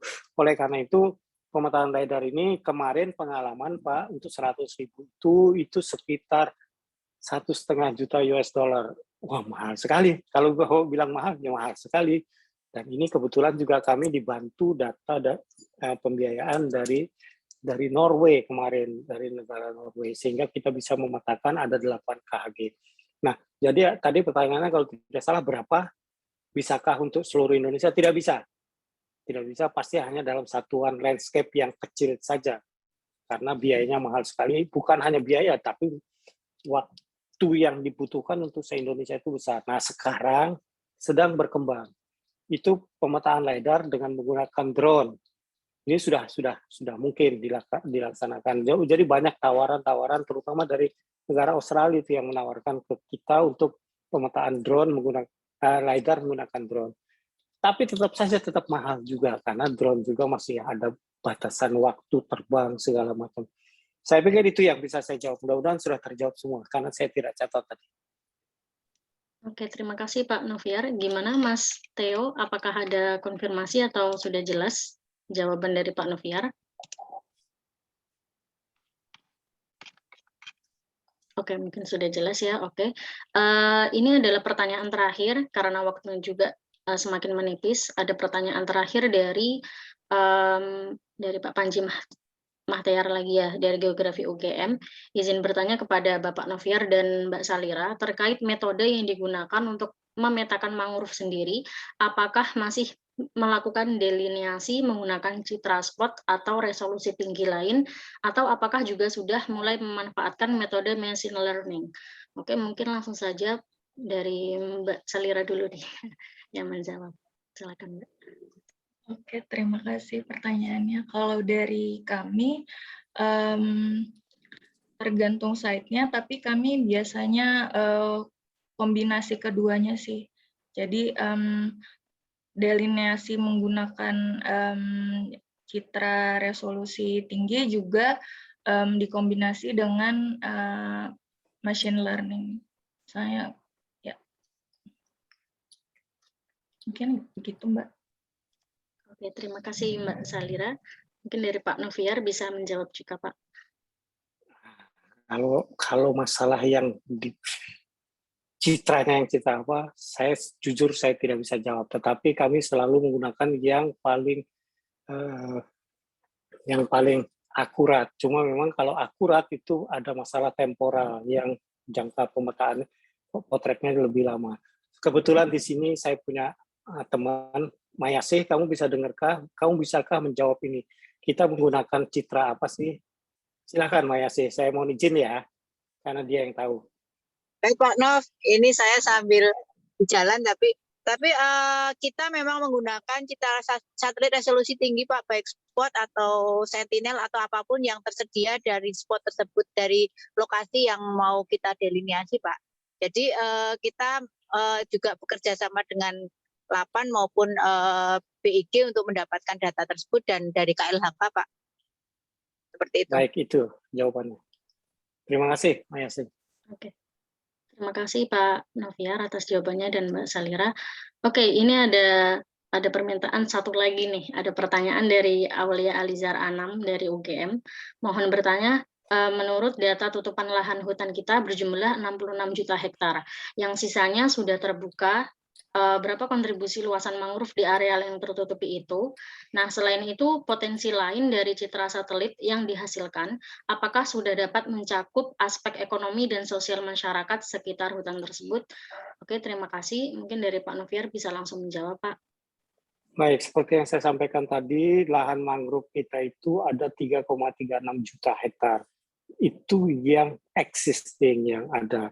Jadi 3,36 juta itu ada di bagian yang 3,63 juta hektar ini 75%-nya adalah kawasan hutan. Di luar itu adalah non kawasan hutan. Ekosistem mangrove-nya adalah 3,36 juta. Jadi 70% dari 3,63 itu ada di bagian dari 66 juta hektar. Itu yang saya bisa jawab. Nah, apakah potensi lain sudah dapat mencakup aspek? Nah, kami belum memetakan secara spasial untuk aspek-aspek sosial dan ekonomi dan sosial sekitar kawasan tersebut. Tetapi kami sudah memetakan misalnya tren penyebaran pemukiman, tren pembukaan infrastruktur, itu sudah kita petakan, sehingga itu jadi bahan dalam pemetaan untuk memetakan ancaman terhadap mangrove dan gambut kami. Itu yang sudah mangrove saja, gambut belum kita lakukan untuk peta ancaman tersebut. Karena kami ingin mengetahui ada beberapa luasan, saya sudah dapat angkanya tapi saya lupa, mangrove yang masih relatif bagus. Kami harus mencari tahu apakah itu harus yang kita amankan supaya kita bisa mempertahankan gambutnya, mangrove-nya.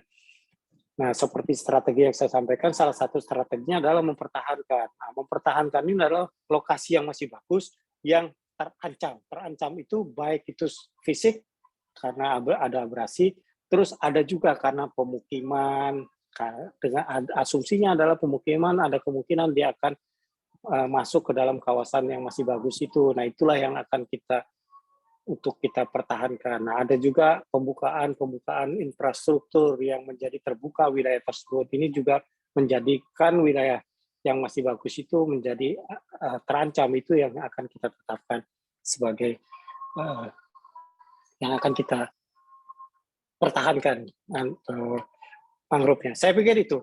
Jadi kita belum masalah sosial ekonomi secara clear, misalnya pendapatan masyarakat belum sampai ke sana kita petakan. Oke, terima kasih Secara Pak spasial Noviar. maksud saya. Ya. Oke. Terima kasih Pak Noviar atas jawabannya. Mungkin Mbak Salira ada tambahan, Mbak?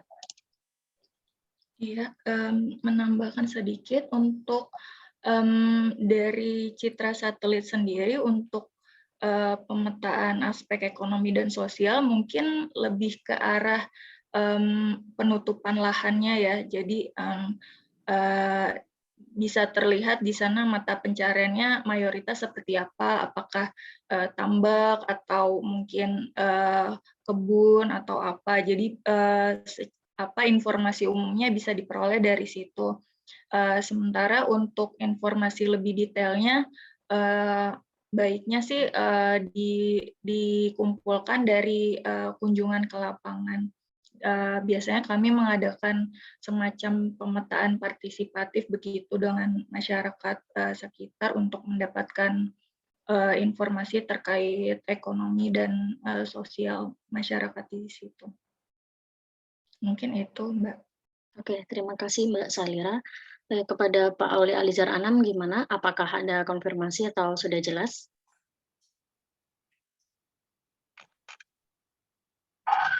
Oke, mungkin sudah jelas ya.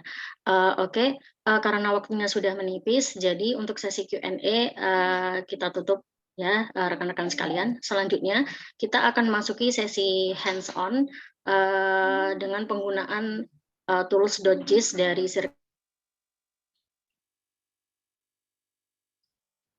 Suaranya hilang, Mbak.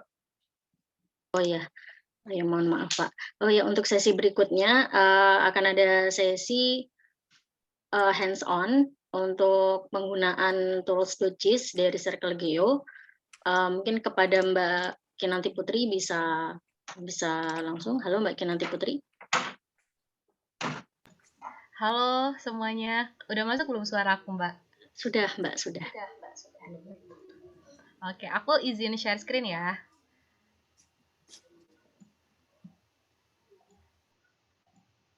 Oke, jadi teman-teman hari ini kita udah mendengarkan nih materi tentang lahan basah, ada mangrove dan juga gambut ya. Nah di sini dari Circle Geo sendiri punya tools namanya .jis gitu. .jis ini bisa digunakan untuk menampilkan data spasial teman-teman khususnya di mangrove nih. Nah jadi di sini aku akan ngedemoin sedikit cara memasukkan data di .jis ini. Gitu. Di oh ya, .jis itu ada dua sih sebenarnya, ada .jis yang biasa sama .jis yang premium gitu. Kalau yang biasa teman-teman bisa langsung aja nih masuk ke jis.co.id gitu. Kemudian langsung bikin aja ya domainnya dan juga bikin akunnya di sini. Nah, kali ini saya akan mempraktekkan di .jis Premium. .jis Premium ini cuma bisa diakses lewat geo.id gitu, teman-teman. Nah, jadi di sini langsung aja ya aku tambah data. Menunya ada di sini nih kalau .jis Premiumnya. Jadi ada plugins, map layout, map data, dan crowdsourcing yang memang baru kita rilis Jumat kemarin gitu. Dan ini tambah data. Nah, kali ini aku bakal mencontohkan data dari data batas mangrove di Gorontalo gitu ya.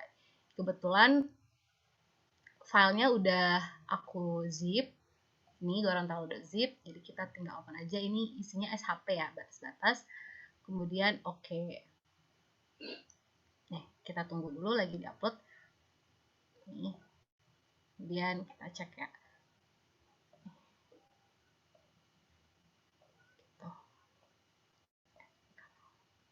Ini kan warnanya agak nyaru ya teman-teman ya, warnanya krem-krem gitu. Kita bisa edit juga nih warnanya di sini. Dari style, nih pilih warna. Jadi kita bisa memilih warnanya sendiri gitu. Misalkan kita mau warna merah aja ya biar kelihatan. Ini kita oke gitu. Nanti. Kemudian ini bisa kita aktifin layer active default dan layer active publiknya. Biar di tampilan akhir layer kita itu bisa kelihatan sama orang yang ngunjungin website kita gitu. Kemudian namanya ini bisa kita ganti, misalkan batas mangrove Gorontalo gitu ya. Dan teman-teman bisa menambahkan deskripsi layernya. Misalkan diambil menggunakan data citra satelit gitu ya. Nah, selain itu teman-teman juga bisa membuat grup layer sendiri. Misalkan ini adalah mangrove layer ya gitu. Kemudian langsung oke. Nah, ini udah kelihatan ya di Gorontalo batas-batas mangrove-nya seperti ini gitu. Nah, ini tadi grup layer yang udah kita buat dan ini adalah nama layernya yang udah kita ganti gitu. Nah, untuk di mangrove sendiri kita tuh udah ada project dari Mbak Luri nih. Ini teman-teman bisa buka di mangrove.jis.co.id. Ini aku kirim di chat ya. mangrove.jis.co.id. Nih, bisa teman-teman. Oke. Bentar. Ini bisa teman-teman cek gitu. Nah, di sini merupakan hasil peta penelitian dari Mbak Luri sendiri gitu. Jadi sebenarnya Mbak Luri ini menggunakan 4 metode di hasil penelitiannya, menggunakan Citra, Landsat, dan Modis ya.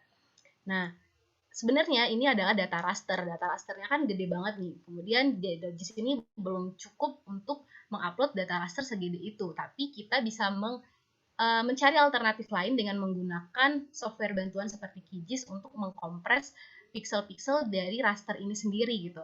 Jadi ini raster pixel-pixel yang di sini, yang ada raster ini, itu udah kecil banget. Kalau nggak salah ukurannya tuh bisa sampai kilobyte ya. Aku juga sedikit lupa.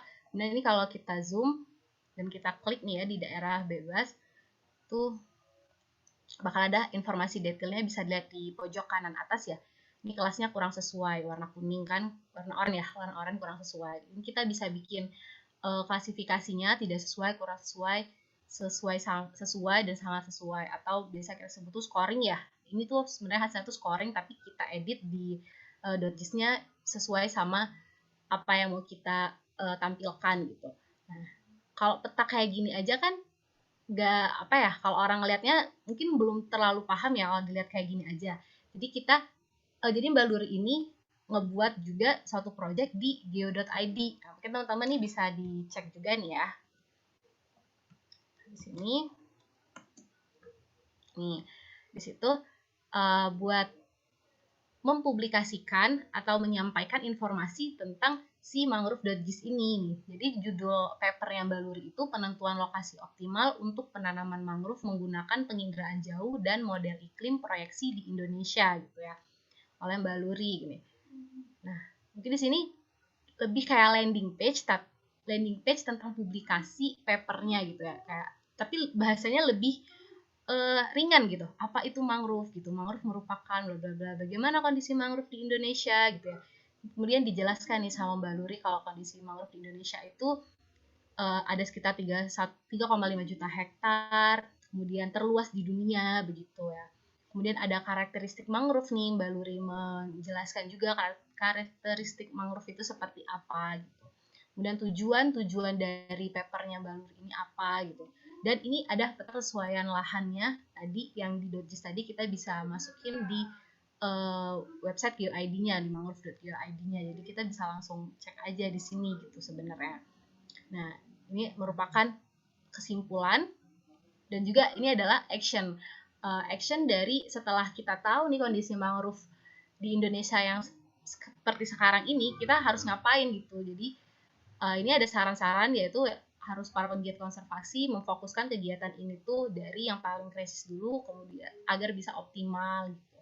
Nah ini adalah autornya ya, yang penulis Mbak Luri Nurlaila, doctoral student di Geodesi dan Geomatika. Kemudian juga dia penerima beasiswa PMDSU 4 gitu teman-teman. Mungkin itu aja Mbak Ajeng dari saya.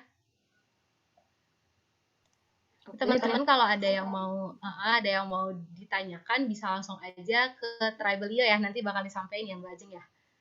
Oke, siap Mbak. Oke, terima kasih Mbak Kinanti atas penyampaian hands-on-nya.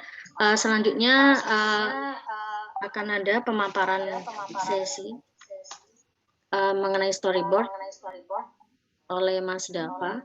Silakan Mas Dava. Oke, halo, Assalamualaikum. Apakah suara saya terdengar? Sudah terdengar, Mas.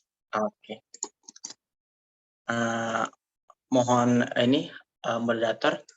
Aku sebenarnya pakai 2 device, jadi yang satu lagi untuk ngomongin, satu lagi untuk cam. Aku ini boleh di enable dulu untuk share screen-nya. Oh, boleh, sebentar, Mas.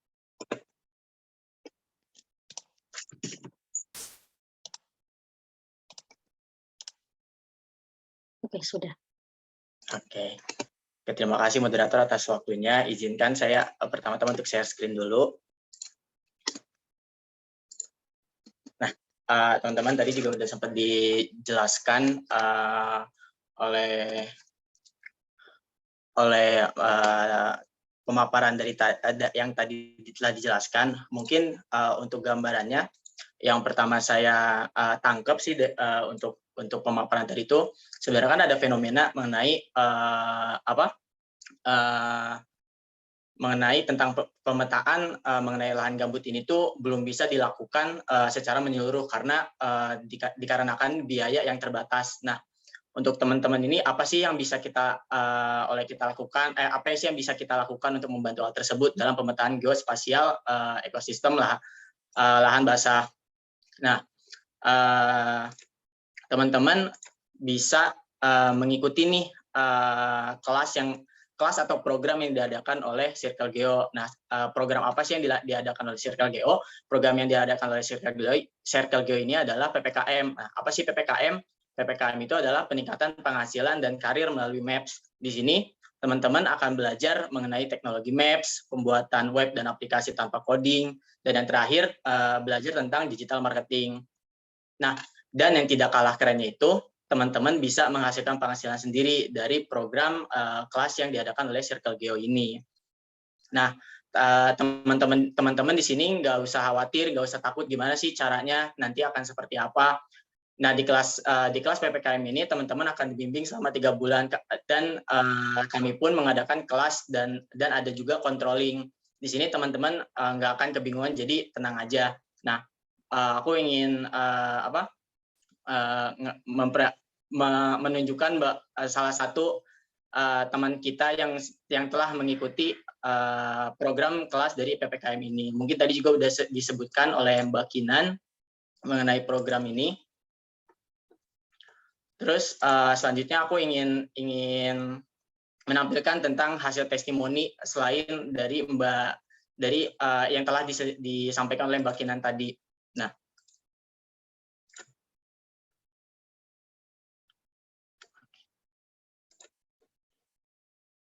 apakah suaranya terdengar nggak? Nggak ada suaranya, Mas.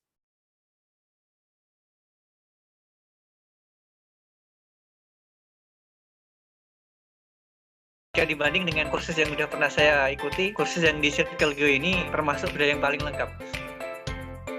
Membuat website tentang kesehatan, fasilitas kesehatannya itu apa saja, terus berita-berita update tentang kesehatan. Informasi yang berguna bagi masyarakat, baik itu di bidang bencana, ataupun bidang potensi desa, ataupun bidang-bidang kehutanan, dan bidang lainnya. Ini jadi mengerti gimana cara mengubah tema websitenya, cara menampilkan peta di website. Circle Geo bisa membantu mungkin teman-teman yang sebelumnya nggak ada hobi di bidang peta, bisa menjadi hobi di bidang peta dan bisa menghasilkan penghasilan karirnya atau mencoba karirnya sama Circle Geo. Buat yang lain, ikutilah kelas PPKM yang ada di Circle Geo maupun kelas-kelas lainnya yang diselenggarakan oleh Circle Geo ID ini, karena menurut saya di sini tempatnya itu udah paling lengkap.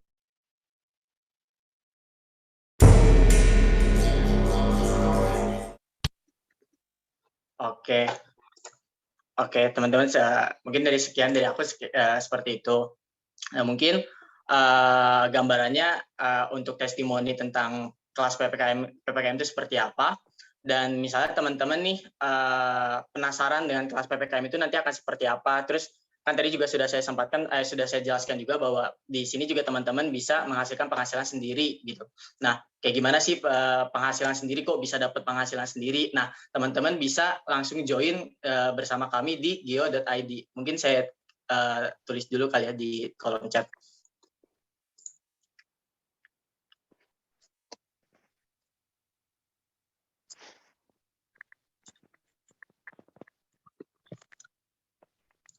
Nah, tadi juga sempat di-mention juga sama Mbak Kinan bahwa kalau misalnya teman-teman pengen ada pertanyaan lebih lanjut atau pengen mengetahui informasi lebih lanjut, teman-teman bisa juga nih diskusi bersama teman-teman yang lain di Tribal.io kami gitu. Nah, mungkin sekian dari presentasi dari saya. Mungkin bisa saya kembalikan lagi ke Mbak Moderator.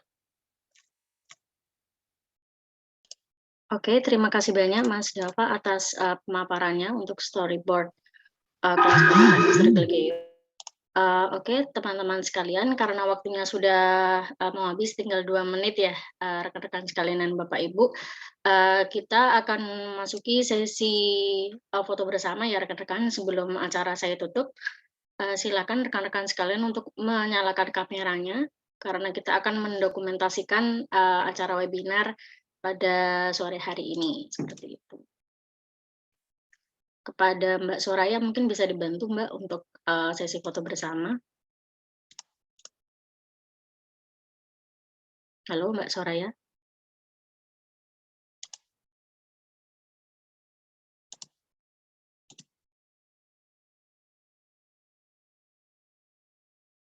Oke, mungkin karena Mbak Soraya ada gangguan sinyal. Mbak Kinanti mungkin bisa membantu Mbak untuk sesi. Oke, boleh.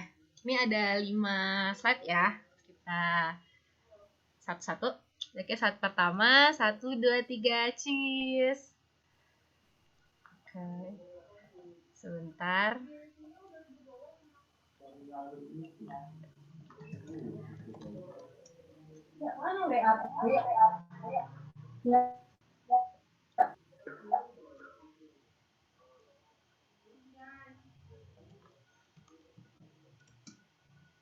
Oke, selanjutnya ya.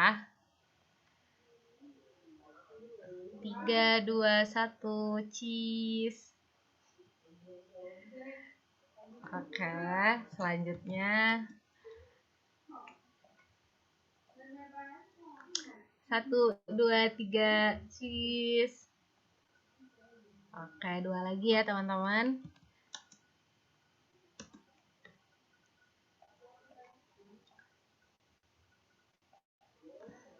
Oke, 2, 3, 1, cheese.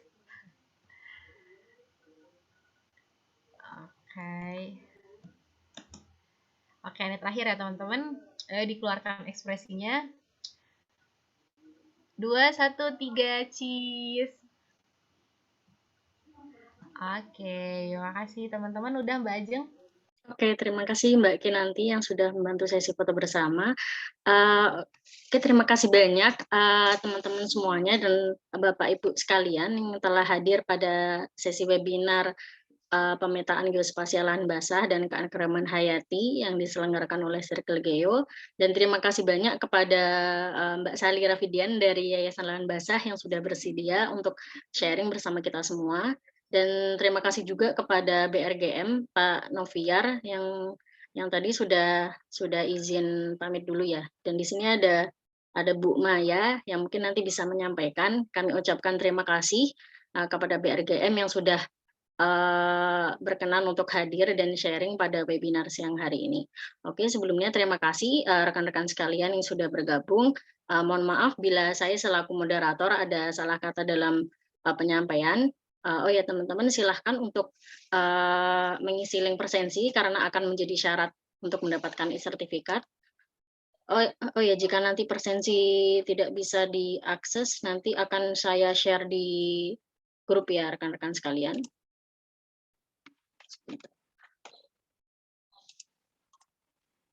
Oke, untuk sesi berikutnya akan ada webinar terkait dengan pemanfaatan teknologi drone dan pemetaan dalam pengelolaan lahan perkebunan kelapa sawit yang akan dilaksanakan pada tanggal 19 November 2021.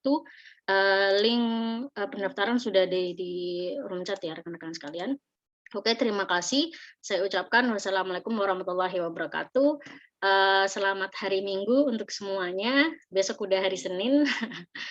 Tetap semangat dan semoga selalu sehat dan bahagia.